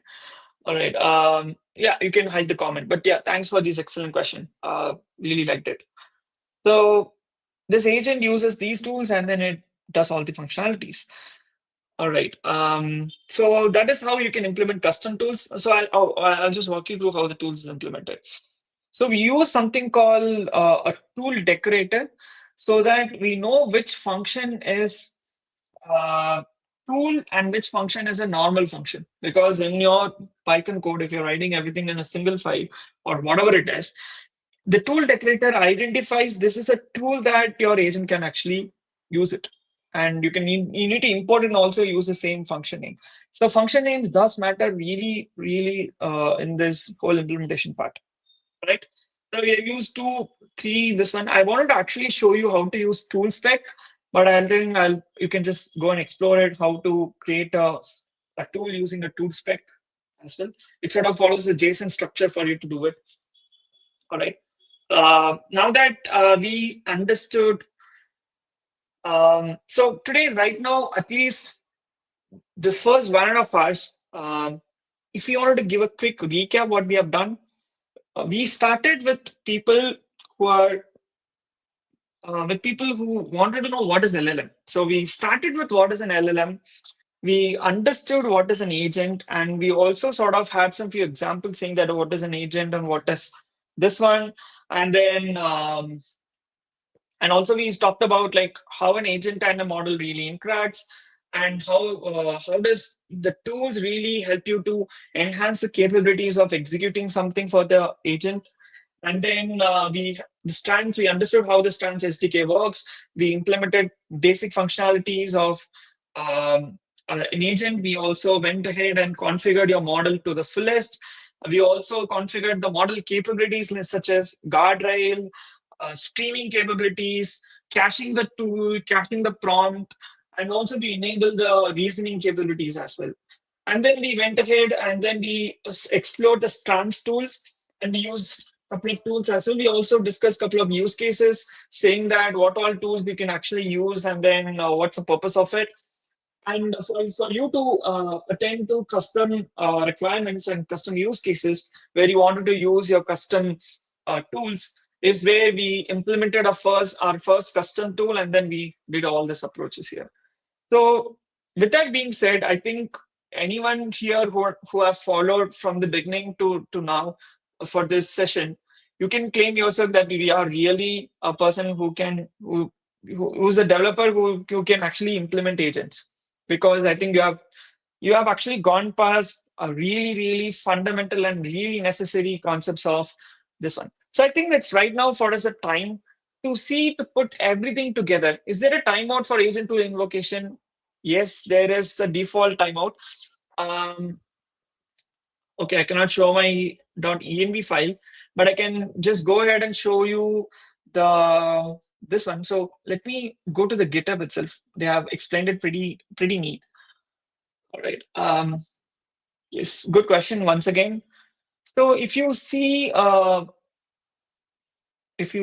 over here, these are the tools and what it does and everything, right? Okay, that's still fine. These are usage. But if you just scroll down a bit, all right, if you really scroll down a bit, for each tool, you can actually configure a lot of things. So on the global level, uh, there is a something called bypass tool consent. So it's like uh, you might have seen in the Amazon Q or cursor or your Copilot or stuff, right? Like you click a button to click run to actually do that, right? Um, so that is the tool consent, like whether it could actually invoke to do it. So for specific tools, it is mandatory to do it. Um, Console mode, it is disabled. All the tools have optional rich UI, region, profile, again, all this stuff. There is a timeout as well. So default timeout, if I'm not really wrong, is 1500. I'm not really sure. I need to go check the code. Yeah. So you can actually, there is a timeout as well. And I think if you have used Copilot and cursors, you would have really do it. And for specific tools also, you can configure a couple of things. So for example, when you use sleep tool, default the sleep is allowed to, the maximum is allowed to 300. But let's assume I don't want to do it for 300. I wanted to keep it under 50. You can configure it. I'm also going to use environmental file for a mem0 tool, a memory tool for today. I'll just show you how to do this. And then all these are defaults set to defaults, but you can go ahead and do it how to do it. Right. So even if you see here for the MCP, it has a standard timeout for like 30 seconds over here. All right. Um, with that being said, let's jump to our first use case. So can you just pull up Ramakrishna's comment on those news agent, which I want to really, which our plan is right now to show that. Um, yes, Fuban, can you just show Ramakrishna's comment like around the news block, which he had question about? So I just want to highlight that comment once again. Fuban, are you here? Cool. So Ramakrishna asked, like, can you show me the news blog agent that you created, right, in the DevSphere session? So people who missed DevSphere, it was an amazing session. I had a really great time for two reasons. One, I was in the stage walking through Strands agents and deploying it live on stage. And also I was also showing the beta version of my agent studio and an agent marketplace, which is going to go live either by tomorrow or day after. So keep tuned to it. So whoever is frustrated with these configurations and everything, and that agent studio is going to solve it for you. So keep tuned, and we're going to launch a hands-on challenge on agents, and you can leverage this agent studio to do it for you. All right. This is a spoiler alert that I have already revealed it. Cool. Now let's go and create a simple use case. Okay, so I'm going to so this is a use case that me, Poobalan, and Lokesh, who are co-organizers of user group Madurai, we have been wanted to do something for the user group. And one thing we noticed here is that people are not able to keep up with the latest announcements and stuff that comes. Okay, so yeah, you can actually okay, great. Okay, thanks for these wonderful comments. We also have a lot of things to explore. We are halfway through the session. I'll try to get as much as in the next 30 minutes and give a bit of time for the QA as well.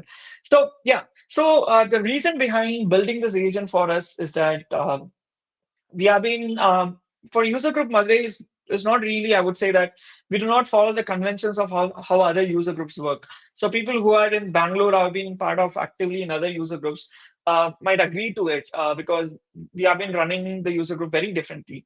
So we serve the purpose of not just around hosting sessions like today, how it is, but also to actually inculcate the learning aspect of every single developer that exists here. So today we have learned tons of things which is new for us. And also we encourage college champs. Poland has been explaining that in the beginning of the session. So we encourage college students. I'm pretty sure there are a huge number of college students in this session as well from different college champs program.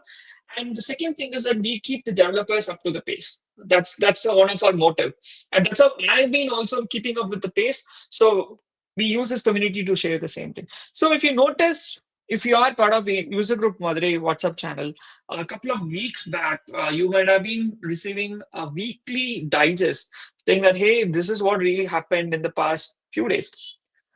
Initially, what I used to do is that I used to manually go and fetch all this information, dump all the information in ChatGPT and summarize it for me, and then post it in the WhatsApp. What we started doing is, though that's the reason, and I've been also doing a couple of my Instagram. In my Instagram, also, I do a lot of uh, uh, reels where I also give latest updates as well. So if you're not uh, poor, I can just post my user group Madurai's Instagram as well as my Instagram ID as well. Meet Vivek Raja, not the other one. So this is a motive behind building this use case, and this is a very excellent example of how you could use a Strands tool, very simple Strands tool, and build a use case like I want to fetch latest information about AWS news and give it for me. Great, let's do that. So let's go with that. So what I'm going to show here is we have, sorry.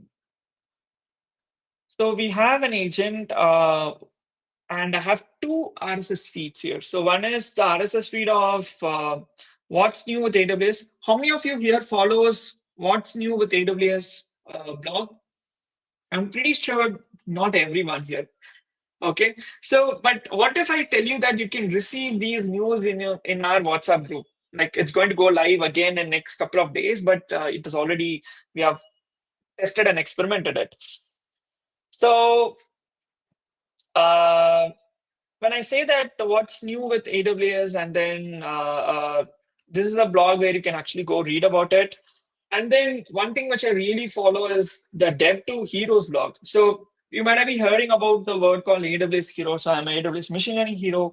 And a lot of AWS heroes publish their learnings and their knowledge in dev.to. And you can actually go to this website to read a lot of AWS related blogs. There is one recent one on mine as well a couple of weeks back. For some reason, I'm not able to post the comment. uh, cool. Maybe, okay. Dev.to/AWS Heroes. You can find all the AWS Heroes blogs as well. It's really a fantastic resource to learn a lot. Okay. So I want my model to actually go ahead and read all these and then bring me some information about the latest stuff. Okay, so let's start running it. And of course, nothing has been changed in the main.py. So which is a beautiful thing. So I haven't changed anything around the main.py. I'm just playing around with the agents all the way along and it does fantastic. So I'm going to use something called RSS tool. RSS tool is it uses RSS feed and then it does the job for you. So I don't have to really implement anything. I really thank Strands team to put up this RSS tool couple of weeks back. Before that, I was actually implementing my own RSS tool by myself. And before even I could push it to Strands as a feature, it got implemented already. But anyway, thanks to the Strands team there. And then and also, see, this is not an RSS feed. If you actually see, this is really a website. It's a link actually. So I wanted also to go and read this link and then say about it. Okay. Um, now let's run it. This is where we are right now. Let's do it. So this is what the live session went in DevSphere. So people who have missed it, thanks to user group Madurai that we are organizing this session and we are bringing to a bigger audience, especially to the students and developers. Thanks for that. And I think let's go to my 06, which is news agent. Let me close all this stuff so that it gives you a bit of context. Um,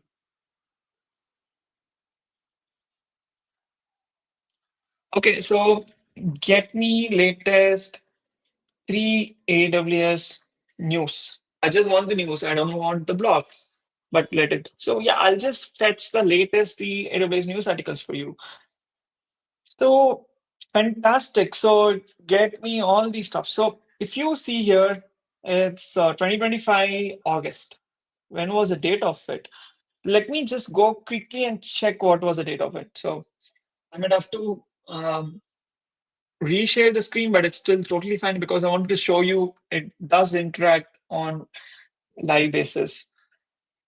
Yeah, so here is where, so if you see it was posted on August 15th, which is the latest news that you could really see.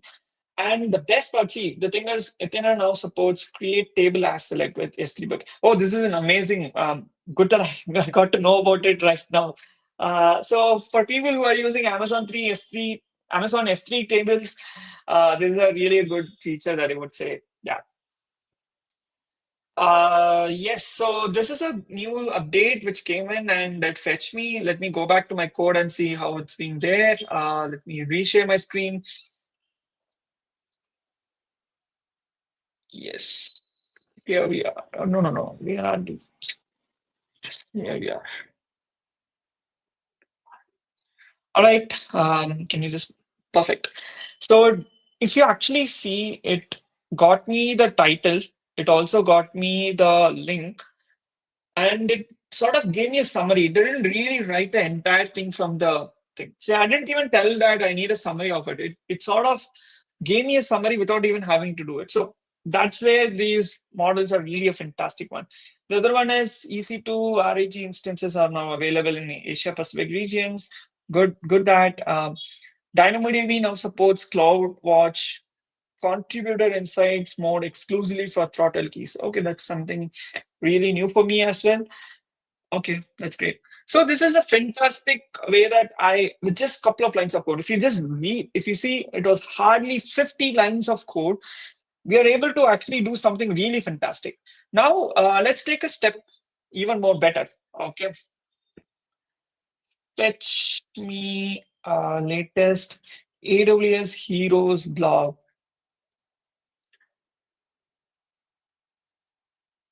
See, your model really have the context of the tools and everything around that. Okay. So that's the reason it's able to figure out that I need to go and fetch it from this particular URL. So it's trying to go and to read it using HTTP request, but uh, the issue with this is that HTTP request does not scrape the hero's depth. So it's trying to figure out how to really get about that. And it actually found a way to do it. So if you can see here, it has invoked almost 7 tool invocations I went into it with just single prompt. That's where you have to be careful around how we need to manage all these invocations. So it's trying to again try to bring those heroes block for me. Let's see if it really is able to do that. I'm pretty sure HTTP request might be actually trying to ping that URL and the URL would not really do it. And it goes to RSS feed again, and then it goes on a loop, I guess. Let's see what really happens. Yeah. And the best part about this is where yeah, it somehow found a way to actually go ahead and do it. So meet the newest heroes. Okay, it actually fetched about latest AWS heroes. So rather than this one, then okay. All right, it fetched about it. It really didn't fetch about this one. Thanks for the session or a usual one. So yeah, great. We are still in the session. So hopefully you're not dropping off. Okay, in AWS we can build agents with Strands, Bedrock agents, and agents as part of step functions. Is there any thumb rule on when to use which one? Oh, perfect question. That's a really good one. Cool. Um, Bedrock agents, again, it's like when you say that when you implement a Bedrock agent, like you can actually go through the entire stuff where it has the name, description, memory, the knowledge base, and everything around it. Internally, it manages the code for you. If you just create an instance of an agent, you really do not have the control over the tools or what it needs to really go about it, right? So if you wanted to drill down for your exclusive use case and you want to have a complete control over your code of how that agent and everything works, Strands is the best one. And what really is a hassle over here is that the deployment part of it. But there are fantastic releases from Strands team, both on both the Strands team as well as Amazon Bedrock Agent Core, where they have already given us a lot of deployment scripts around whether you want to deploy that to Lambda, ECS, or you wanted to deploy to the Amazon Bedrock Agent Core runtime and so on. Okay. And second thing is around can we build stands with Bedrock? So that's a whole difference between how, when, and how to use this agents with stands or the Bedrock agents. So this is my thumb rule. So I have used Bedrock agents and deployed it as well, and then I have also used this one.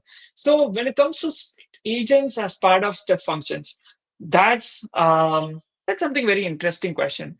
I'll take that question up when we reach the conversation of multi agents. Okay. Um, all right. So the thing is on the step functions, I'm not sure if you are meaning it about deployment over the Lambda and then invoking as per your need, or you wanted to sequentially arrange agents and invoke it as per your sequence. So I'm not sure what that meant. I'll answer both of your questions when we reach the multi-agent system over there. All right. So we have implemented this. Again, it didn't really do a good job around the heroes. Let me try it out again, because when I tried, I can assure you guys that when I tried it, it really worked. Right. Okay. Where are we right now?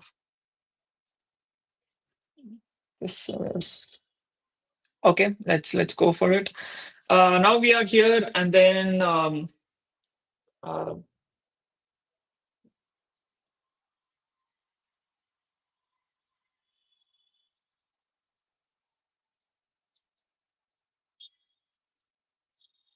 I'm just telling it to do the web scrape because it's annoying me to not to show you that tool.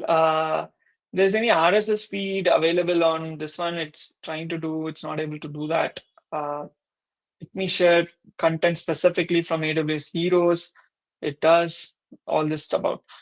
Let me try one way to find the heroes post. I think it's going through the same things again and again. Yeah, okay, cool. So let's go with the next approach over here. Now comes the questions. I think knowledge MCP server does the same. Not sure. We're going to answer it for you right now. So before going into what is an MCP here, system prompt, you're okay. Wait.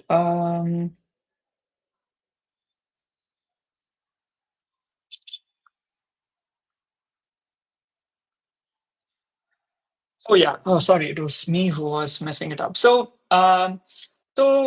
MCPs. So how many of you are aware that there is a concept called MCP?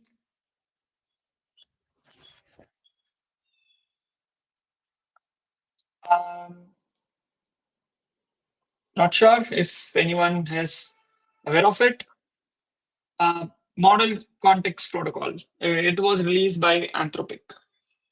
Does anyone know have used MCPs before? Right. Let me bring this for you. So let's assume that MCPs sort of keeps your models isolated in one way. It's not really to say it in that way. So MCPs MCPs are built for some specific purpose, and they bring in a lot of tools associated with it. Let's assume that I'm building an MCP server for user group Madurai. Okay. And see, if someone wants to actually interact to know about, okay, get me the leaderboard. So you might have heard, if you're joined from the beginning of the session, we are actually maintaining leaderboard for every single interactions that you do with user group Madurai. And the more the points you get, the more uh, the swags and the stuff that you can redeem with this. So let's assume that we wanted to, anyone can interact in a chatbot way to understand like what is the next event that user group is hosting, which means I need to go and talk to meetup.com and then fetch the information from it. Let's assume that you're asking, hey, what is my points and so on, right? So all this stuff, when there is a couple of tools that is available for user group Madurai, which is like fetching events from meetup.com, and so and so. That's when this MCP comes into the picture, where these are the external tools. I do not want you guys to go and implement user group Madurai's tools inside your code, right? That's when what I do is I create an MCP server for user group Madurai, where I will reveal these tools. Hey, user group Madurai has get next event, get my user group points, then upload my creators club submission, and so on. All right. So if I expose all these tools, you can actually integrate those tools with your this one with your models or agents or whatever it is, and then you can utilize it. So I maintain the tools and you can leverage the tools. So if I wanted to put it into simple words, MCP is like a protocol that helps you to identify and use external tools, knowledge bases, and much more. I think many have already brought in answers for it. And MCP is a way for AI apps, okay, to connect to external tools, data, knowledge through standardized service. Correct.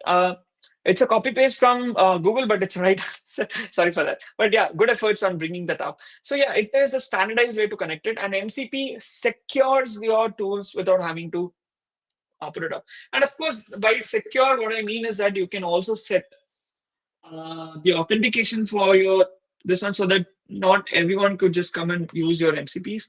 All right. We have a lot of good answers coming in. So advanced and API search and fetch endpoints with the help of agents. Yeah, I mean, you can actually put down in that way as well. But yeah, it's more like you can expose the functionalities for this one. So let's assume how many of you have now like you'll be using Git or GitHub on daily basis, right? Like I want GitHub. All right. So let's assume that you tell so without using git commands, okay, to your GitHub repo, you are telling that, hey, create a repo for me in github.com. Okay. So of course it needs GitHub token, but for you to do it in GitHub MCP actually reveals what all functionalities that you can actually leverage, and then it will use that MCP tools, and then it will do it for you. So now I think it gives you a bit of understanding around what it does.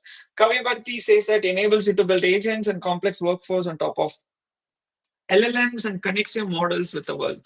Um, Correct. But now if you want to understand the differences between an agent and an MCP, because I can just enables you to build agents. So it doesn't enable me to build agents. It actually enhances me the capabilities of an agent by bringing it to it. Yes, with MCP, developers no longer need to implement custom logic for each service or a commonly used. Excellent. This is what I was actually expecting it for. The reason is that, see, now let's assume why, see, you already have an HTTP request tool, right? You can ask like, hey, just go and ping this API and then do the job for me. But the whole context here is that let's assume the company or your organization, your company changes that API, and now you're doomed. You cannot actually use that API, and it will always result in some errors, right? So without having to know about the structure of the the calling of this one, so your API has a predefined structure how you need to call it. So here you do not need to even implement any logic to even ping that particular tool or service. So we were talking about API, right? So if you wanted to use an API, you might actually need to use the tool, and then you might have to use an API call. You have to write the custom logic for it. You have to get the responses. You have to parse it. You have to do all this stuff. But with the MCP, what it really helps you is that you don't need to worry about what is that API call or whatever it is, because that is abstracted by the MCP server and their implementation behind that. We don't need to really worry about it. All you have to worry about is what all tools that this server exposes that I could leverage. That's the whole point of that. Okay. It reduces context switching. The person will stick to his ID. Yeah, good answer. And the Yogesh answer was spot on when it comes to one of the real functionalities about what MCP is really great about. So now I'm going to use MCP server to read about AWS documentation. Okay, so there is three ways you can actually implement MCP client. One is standard IO. method. Okay. So you create an MCP client, and then you create a standard IOM client, and then you need to pass the command, and then what is the thing. So how you need to invoke your MCP client. So yeah, I'm actually using all these stuff for it. And if you go to main here, um, this is an actually a I have implemented the agent instance here, and I'm saying that hey, you are a AWS documentation assistant. You are need to do that, and so on. Okay, and it's going to leverage that MCP tool. But to know that what all tools that the MCP really gives it for you, you need to get that client and then say that list tools sync, which fetches all the tools that the MCP has it for you. Okay, you don't need to even know about these tools right now. So for documentation, I don't need to know the tools. What I got is I got the list of tools. I'm going to just put it over here when I declare the tools here. So I've just fetched the tools. I'm going to use it here. Of course, now there might be a few questions which I'd like to park it for future. It's like, what if your MCP has hundreds of tools, thousands of tools, and now there's no necessity for me to pull all 1,000 tools and implement it. Yes, that's a right, valid point of it. Um, you can actually asynchronously fetch tools for that as well. We can talk about that in the advanced concepts of strands and agents in maybe in future sessions we host it. So let me run it for you so that we will be leveraging MCP client. So here we go around. Oh, sorry, we already have it here, right? T07 single logs.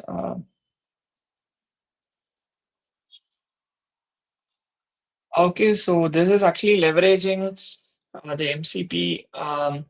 This one, so starting an AWS agent. Um, give me differences between Aurora and DynamoDB. Okay. If you actually use now, you can actually see that. So it is actually processing the call of search, which was implemented internally in the server of the AWS documentation. Internally, it uses a tool called search documentation. I was not even aware of it, right? I don't need to be aware of the tools it even expose it. All I need to just fetch the tools and use it. So search documentation, it reads the documentation, which is the second tool it is using. It's again reading about DynamoDB here. It's again reading about more DynamoDB here. And then it pulled up the differences between what is Aurora and DynamoDB. So also the whole aspect of why MCP is sort of a game changer when it comes to the generative AI is that when the context is switching so fast within an organization, of course, your API can get the latest functions. Of course, APIs can break anytime, right? Until if it's not your APIs, right? This one will always adopt and fetch to the latest offerings that the server can do. So you don't really need to worry about whether it is to the latest or not. Of course, it's a MCP server's responsibility to always give you the latest stuff. It usually does. All right, so now let's quickly go ahead and finish the latest concepts of it. And know that for we have around 70 to 80% beginners here, so we are going to stick to the advanced concepts on a very lighter level. We can do a specific deep dive session on advanced concepts maybe later, and also to keep the time into the constraint. So I'm just going to implement very few basic stuff. One is with memory. So we asked one thing around. I think there was one comment I didn't remember that. Hey, can you actually make an agent remember something? So yes, that's where memory comes into the picture. So you can use either agent core memory. I haven't talked about what is an agent core, but agent core has memory as well. You could use knowledge bases, and you can also use external third-party memory too. So there is an external tool called MemZero. MemZero offers you memory capabilities for your agents. So we are going to leverage it for today. I think that's a very excellent option if you're getting started that with. Okay. Yogesh is asking a question instead of running different multiple servers for each AWS service. So there is no different MCP servers for each AWS service, but I got the context of the question.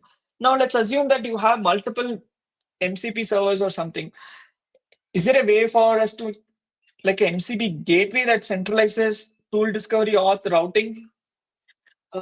Yes. That's where Amazon Bedrock Agent Code Gateway comes into the picture. So I'll pick up this concept when we come to the agent code techniques. Today, I'm not showing you how to use Amazon Bedrock Agent Code Gateway, but I'll sure do give an explanation around that. Cool. Now that we know about what is the memory is about, so memory is like to store some capabilities of it. So what I'm going to do here is that, oh, sorry, this is, okay. So I've just created a simple agent. You're an appointment creator. So I just reuse the appointment creator example and the reception. Ensure to remember each appointment using mem0 memory. You can remember user inputs and retrieve them later when asked. And I'm also setting up the mem0 memory. For you to use it, you have to set up the environmental file and then you have to use that. So let's quickly run it with no this one.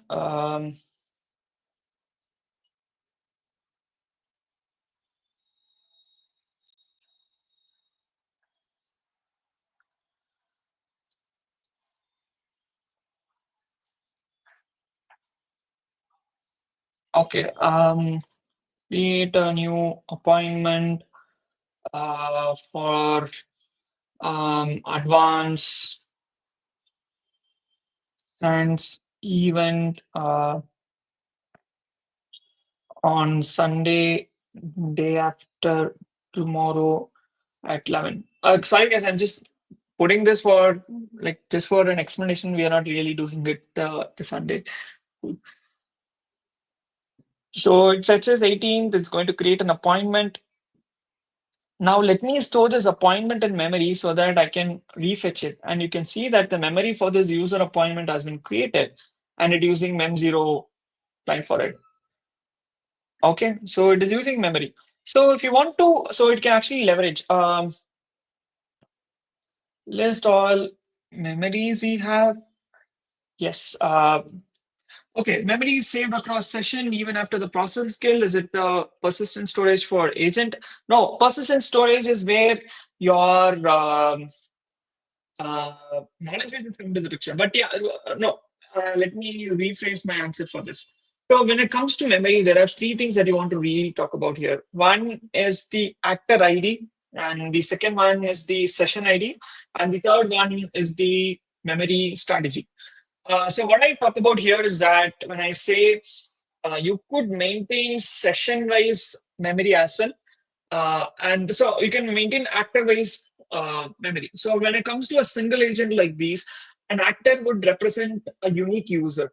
So, for example, let's assume I like ice creams. Okay, no matter which. So whenever I come and chat with my chatbot or this LLM or a model, that's a new session. So an actor's memory would be retained, and for specific session-related memory also would be retained. Let's assume I went and inquired, came and inquired like what is the insurance premium that I negotiated and got it. And the next time when I come, I need to store that information that for this person in this session I have negotiated it. So I wanted to take it and then reuse it for that. So you could say it sort of persists memory, but it's not a storage. There is a very big difference about thinking about what is a persistent storage versus that. So this actually saves relevant information that you want to know about a particular actor, which is the user, or a particular session, and saves preferences over it.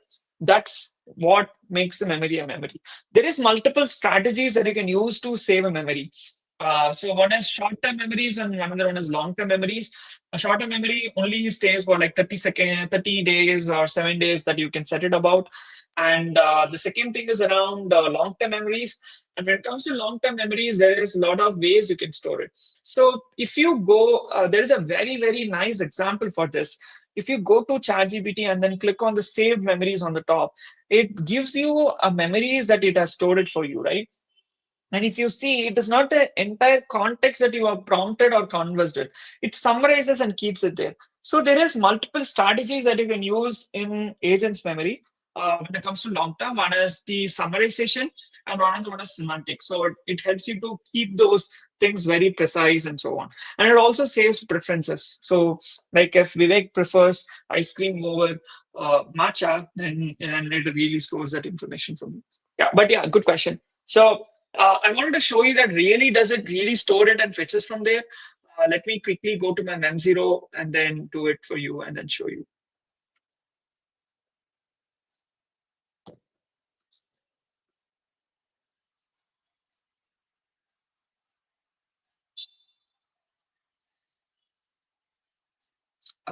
Let me quickly open mem0.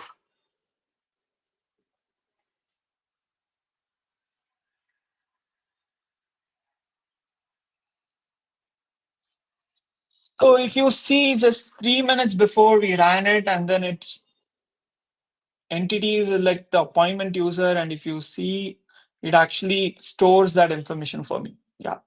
So it keeps your memories information and so on.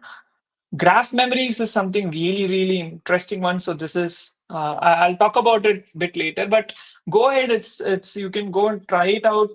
Go to mem0, create an API key for you, and then you can start using it. It's really a great one. So let me present it back to my this one. So I've seen about the memories over here, and then yeah. Now, I'm going to quickly rush through the last few topics. One reason is that the agent code runtime failed for me today morning, and I met to really debug. It was just my last minute implementation again. So you could deploy it in Streamlit and deploy. I'll push these code and make it available in the GitHub repo in a couple of days. And also, I'm just going to, there is agent code memory. So now let's talk about agent code, and I'll just try to attempt to fix that agent code runtime. I'm not sure why it ran into some issues, but let's try to fix it together in next 10 minutes. So I'm a bit sorry that the event is going a bit longer than expected, but I hope so. This is where you can also learn a bit more. I think, are we still live? There's no issues, right? The live session is still proceeding, right? Cool. Okay, I Yes, could yes. see that. So, yes, so, oh, sorry.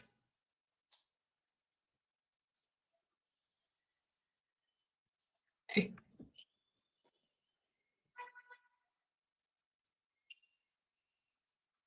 okay. So let me go ahead and use this agent code. So before we go into it, so now there was an interesting question which was asked, right? Hey guys, like Strands, there was an interesting question. Let me bring that question up again for us. Okay, so can you bring this a question where it was asked like Karthik asked it like when what is the thumb rule between all these stuff, right? So yeah. So the one thing, so the SDK means for you to enable to build it. SDKs do not really help you to deploy. At least Strands Agent really do not help you deploy. But it actually gives you a lot of example codes for you to deploy it with Lambda, with ECS, and it has already a CDK files, all this written for you. So you can just run it and get it deployed. It's fantastic. It does work. Okay.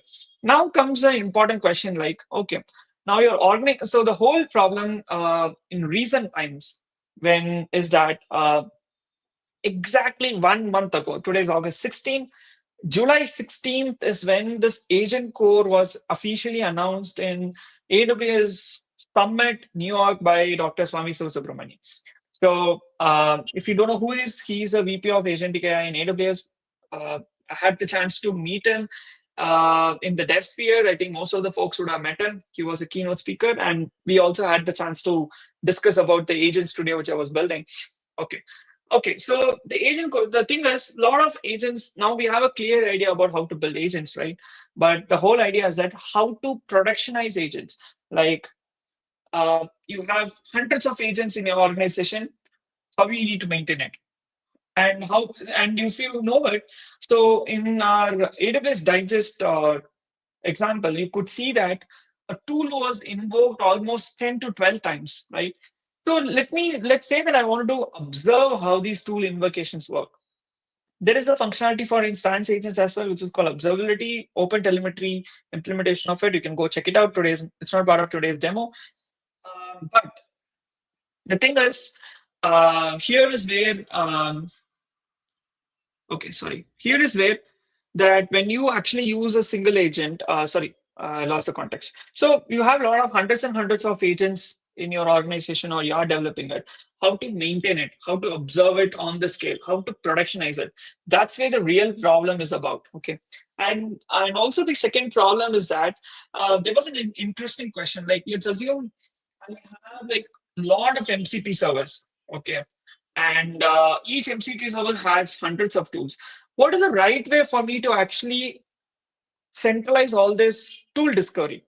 That's the second problem that we are facing. And third problem we are facing is how to securely access my agent. So either who could invoke the agent, that's one, and what the agent can invoke, that's an outbound auth. All these two things, the inbound and the outbound, needs to be maintained. So to solve all these issues, to make your agents to go from your VS Code scripts to actual production, is where AWS launched its service called Amazon Bedrock Agent Core. It's got released just 1 month back, and I had the opportunity to use it and also the opportunity to present it at DevSphere. It went fantastic. It was lovely. So the first thing is you can host your agents quickly with just a couple of lines of code. And the second is you have gateways to actually centralize your tool discovery and everything. You have auth to actually, it's called agent code identity, where it manages all the auth. It also has agent code memory. Like we talked about this mem0 implementation, right? And there was a very interesting question, like how you need to save memories across session and the users. So you could leverage your agent code memory, which helps you to do it in just one tool call. That's really great. And the next thing is around all these deployments, observability, and everything around it. So Agent Core is like an infrastructure enablement for your agents to come into production quickly and then monitor it and so on. So if you are guys are working in an organization and you're actively using agents and your agents are live in production, I would definitely ask you to consider this one. And the whole big aspect is you don't really need to be, see, the thing is Strands Agent supports not just Bedrock models, it supports all the models, like from Anthropic to Gemini to all this models, right? You can bring any model, any agent of any configuration, and you can deploy it. So it's not just the model developed from Bedrock. It's like you can bring any agents to production with this. So let's quickly see how it could be done into production. We're going to install Bedrock Agent Code, this one, and then let me go ahead and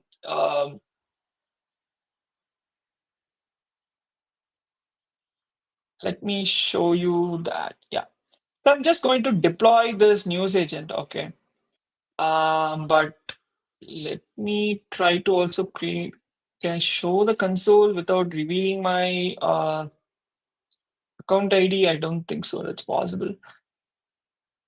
Okay, let me take a screenshot and keep it ready so I can at least show you guys on that front.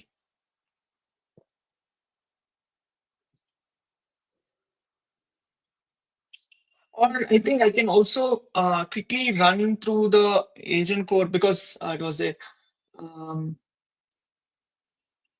Let me quickly bring that up. Okay. So let me deploy. I can show you how it's being deployed. There is my current code is being some into some issues. So let me just run it, whatever it is, which I showed you in the dev sphere. So what I'm going to do is I'm going to deploy this agent and I'm going to copy paste the code from this one, from the same news thing that you have already seen. Okay. I'm just going to bring all this information again here. I'm creating a news agent, digest agent.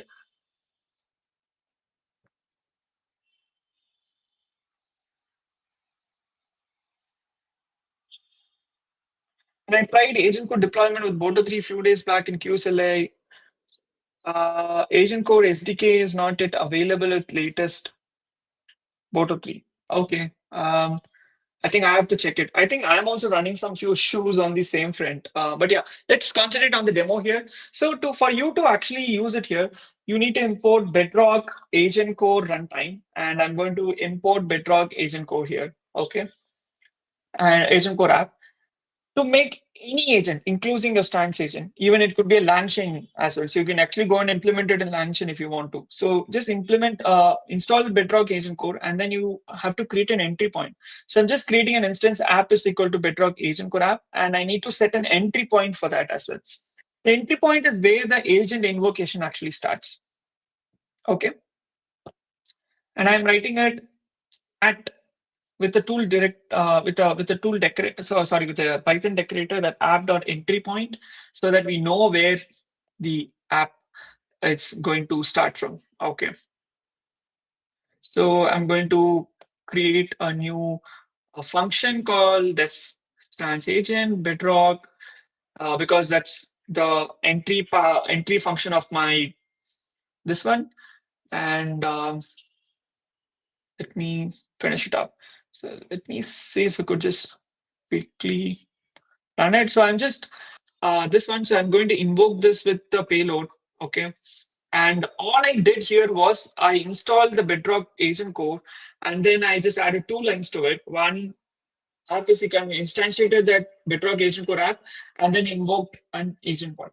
And here is where I actually pasted the information. Let me just run it here. Okay. So if you could see in the screen, agent core, first thing is you have to configure, and the entry point is what is the file name of your agent here? Okay. And make sure that you keep your requirements file in the same directory. It's necessary. So let me go it. Okay. So configure, if you see the command, it's called agent core configure -e, and the file name that we see here. So it's called agent news digest agent. So meanwhile, I'll just keep my screenshot ready so that I can prove you guys that it's deployed. Okay.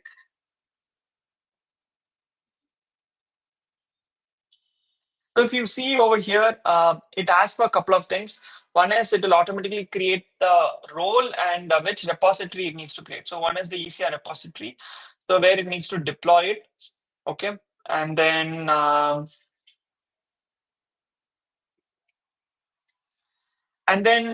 once it is done, I need to launch the agent. And there is something interesting is going to happen here. So it's going to actually upload this whole image, Docker image, to build the Docker and then upload it to the ECR and then make it live.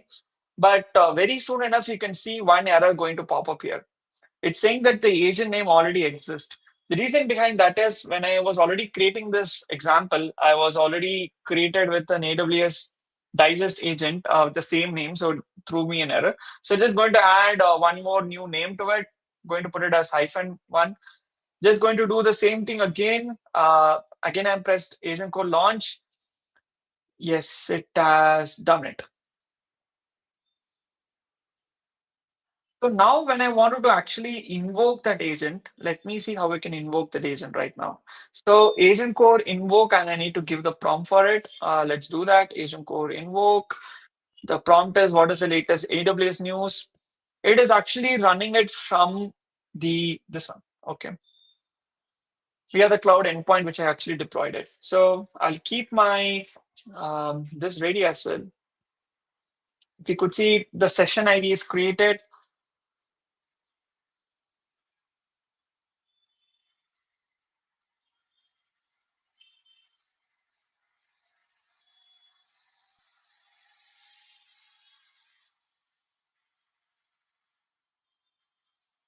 It's invoking, it takes a bit of time on that front. And then what it really does is you could see the entire information that comes from the cloud invoked endpoint. So I can show you that it has been really done.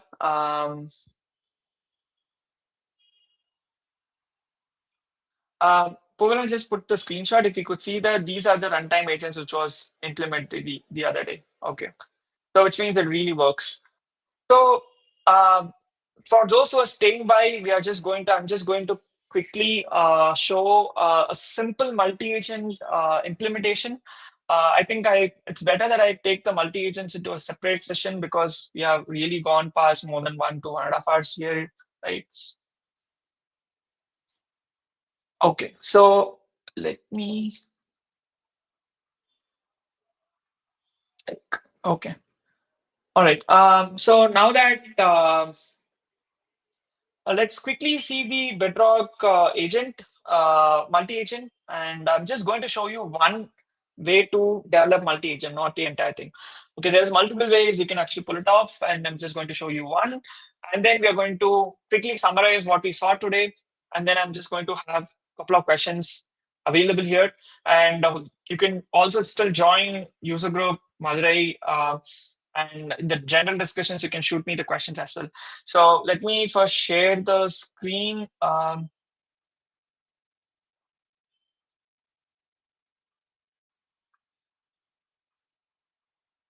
And those who have just joined the session without registering, go ahead and actually register for user group Madurai's meetup so that you can keep in touch with us for the next couple of events.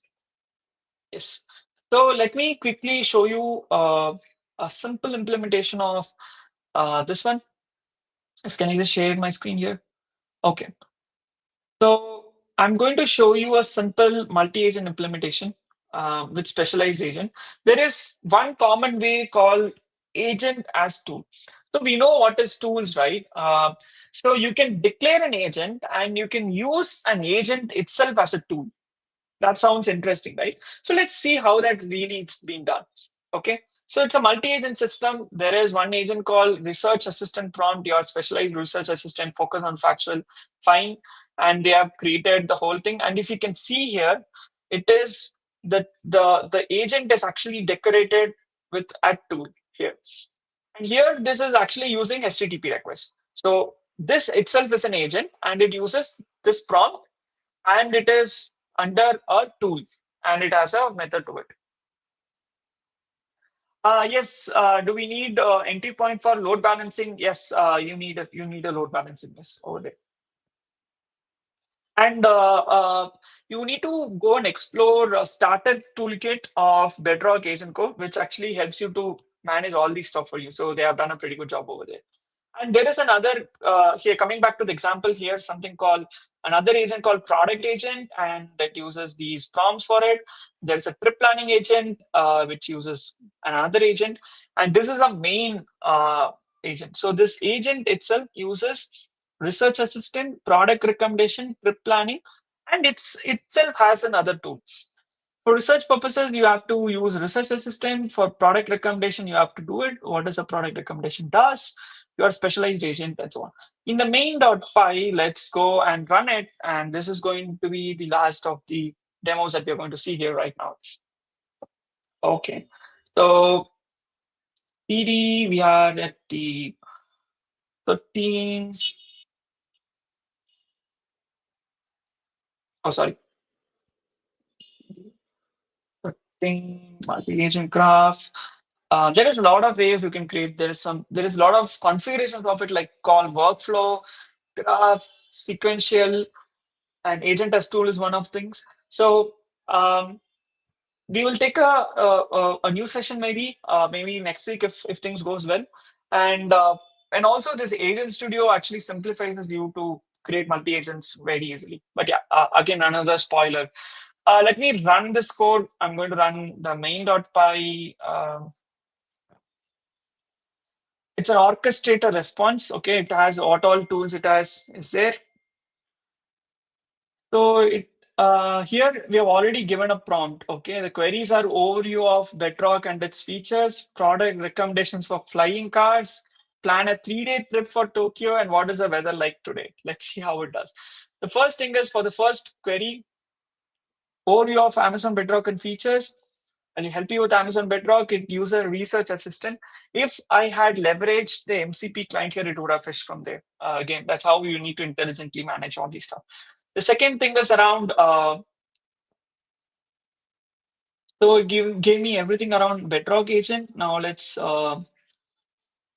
agent orchestration, and here, yeah, Amazon Bedrock Agent Code accelerates agent AI into production. Gateway, the questions which I already answered, memory, runtime, identity, and observability. So, which I already explained through this thing. All the stuff is there. Getting started, sources, foundation model accessibilities, cost. Oh my God, gave me a lot of information. I'm going to burn out of my on my this one. Second thing is product recommendation for flying cars. If you're looking for product recommendation, let me use product recommendation assistant. Let me gather on flying cars, Bedrock through context window overflow error. Let me do another HTTP request. So it does everything. So on the other side, it does now let's use this time to summarize everything that we have learned today. I think almost 35 plus folks, almost 40 folks are live right now. It started off with more than 70 plus folks. And all this 40 plus folks here right now, I can guarantee you that you are right now capable of answering anything and everything related to agents. Because what we started with LLM. What is LLM? We started with what is uh, agent and what is how does an LLM work. We also saw about how does an agent really work and everything. And to enhance the capabilities, we saw about what is agent tools, and we saw about what all the functionalities that Strands. So what is we learned what is the basics about agent tools. Then we understood to implement these agent functionalities how should we really do about this? So that's where Strands agents came into the picture, and we really be able to do it simple. That a lot of abstraction is there, but it also gives you a complete power on implementing agent to any level. And I also tortured you guys a bit around the configurations part, but we learned a lot around how to configure your Bedrock model properly. We also saw the capabilities of your Bedrock model, like streaming, guardrails, caching of your tools and prompts, and also enabling the reasoning capabilities, and also how to manage the tokens. We saw the agent Strands agents tools. We almost just quickly surfed through the 40 plus agents, and we also saw how tool invocations really happen. Like we use different tools that is already available, and so on. And to address the scenarios where we use custom tools, right? That's where we use this one. Custom tools is where you can define your own tools and then you can leverage the information for it. So we used a nice example of a receptionist, and we're able to manage all the appointments with that. Then I showed you my one of the examples where we used news digest with RSS feed, and we are able to also see how tool invocations happen and what really happens when it's not able to find the right information with it. All right. And we also saw how to persist a memory with mem0 memory. And then we were able to leverage and see to store those appointment information in memory for future purposes and usages. And then streamlet and deploy, already all the code samples are available. It's quick to just put it up, everything. We saw how to use what we understood what is an agent code, how it really takes your agents to production very quickly. We quickly saw all the functionalities of agent core. And then we saw a simple implementation of hosting your agent on agent core runtime. And we were able to reuse the news digest and we were able to host it. And we were able to see how to invoke that as well.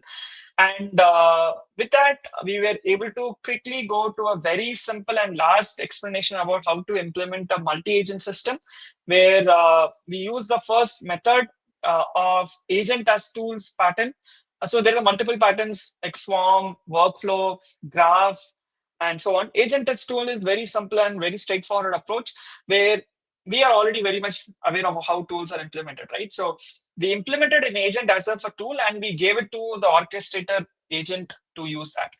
And with that being said, we were able to complete a full nice crash course of how to become an agentic developer in 2025 with Strands Agent SDK, right from the beginning of what is LLM to deployment. And I think this is sort of a session that everyone should be looking forward, with all the scattered resources everywhere. If anyone sits down through this entire process, you can claim yourself as an agentic developer. And all you have to just go ahead and do it is to go start implementing. And I'm pretty sure and I'm aware that there is a lot of implementation capabilities if you're a beginner and so on. I'm coming with a platform very soon to get rid of it. So stay tuned. If you're not signed up for your WhatsApp, do join us. And if you're not joined in AWS user group, Madurai's group, where we host a lot of sessions, by this Sunday or Monday, you will be announced with a hands-on challenge. So when it comes to Builder Sprint, it's like we not just host sessions, we take a theme of something like data engineering, serverless, and so on. This month is agentic AI because it was much requested. And then what we also did is we not just teach and just we go away, right? So we give you a hands-on challenge, and based on whoever completes this hands-on challenge, we select the winners and we send them the user group Madurai points, which you can collect more and more to redeem swags such as AWS credits, swags, and the most active person of this entire uh, year member will get a certification voucher from us. So with that all being said, what I would like you to do is to join our user group in our meetup.com WhatsApp. And if you really love the session, please do grab a screen grab and then write a LinkedIn or a Twitter X post saying that, hey, I like this. And you can copy paste the link of this YouTube session. So your network can also find this session and leverage the same learnings that you have already done. And where you are going to kickstart is you're going to start implementing agents from now on.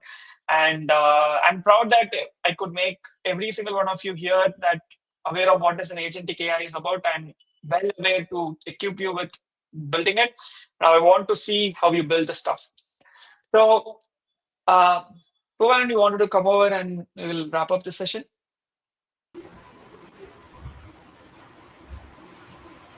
Yeah. Uh, a big thanks to you, Vivek, for breaking down AI agents in like simple terms and showing how Strands tools work and going through like right from like start to deploying these things in AWS. So now, audience, now it's your turn. Like, don't stop here. Like, tell us what you learned, build something cool, and really share it with us. Like keep looking out for us for the hands-on challenge that which we'll be posting in a couple of days. Like, start building something and post it there. Also, post your like learnings in social media and do tag us like AWS User Group Madurai, and we love to see what you build and share it with the other community builders. So even you can inspire like few other fellow community builders to start trying out new things and just start posting it in socials. So thank you for joining us today for this Builder Skill Sprint Checkpoint 1, building agents from zero to hero. So I hope you guys have had a wonderful session on this Saturday morning. So thank you for staying this long and showing your interest in this session. So thank you. And yeah, final thanks to Vivek as well, like for sharing. Thanks, everyone. And we'll come back with a hands on challenge for this month and stay tuned for more initiatives and announcements from us. Thanks, everyone, and have a great weekend. And bye. Yeah, thanks everyone.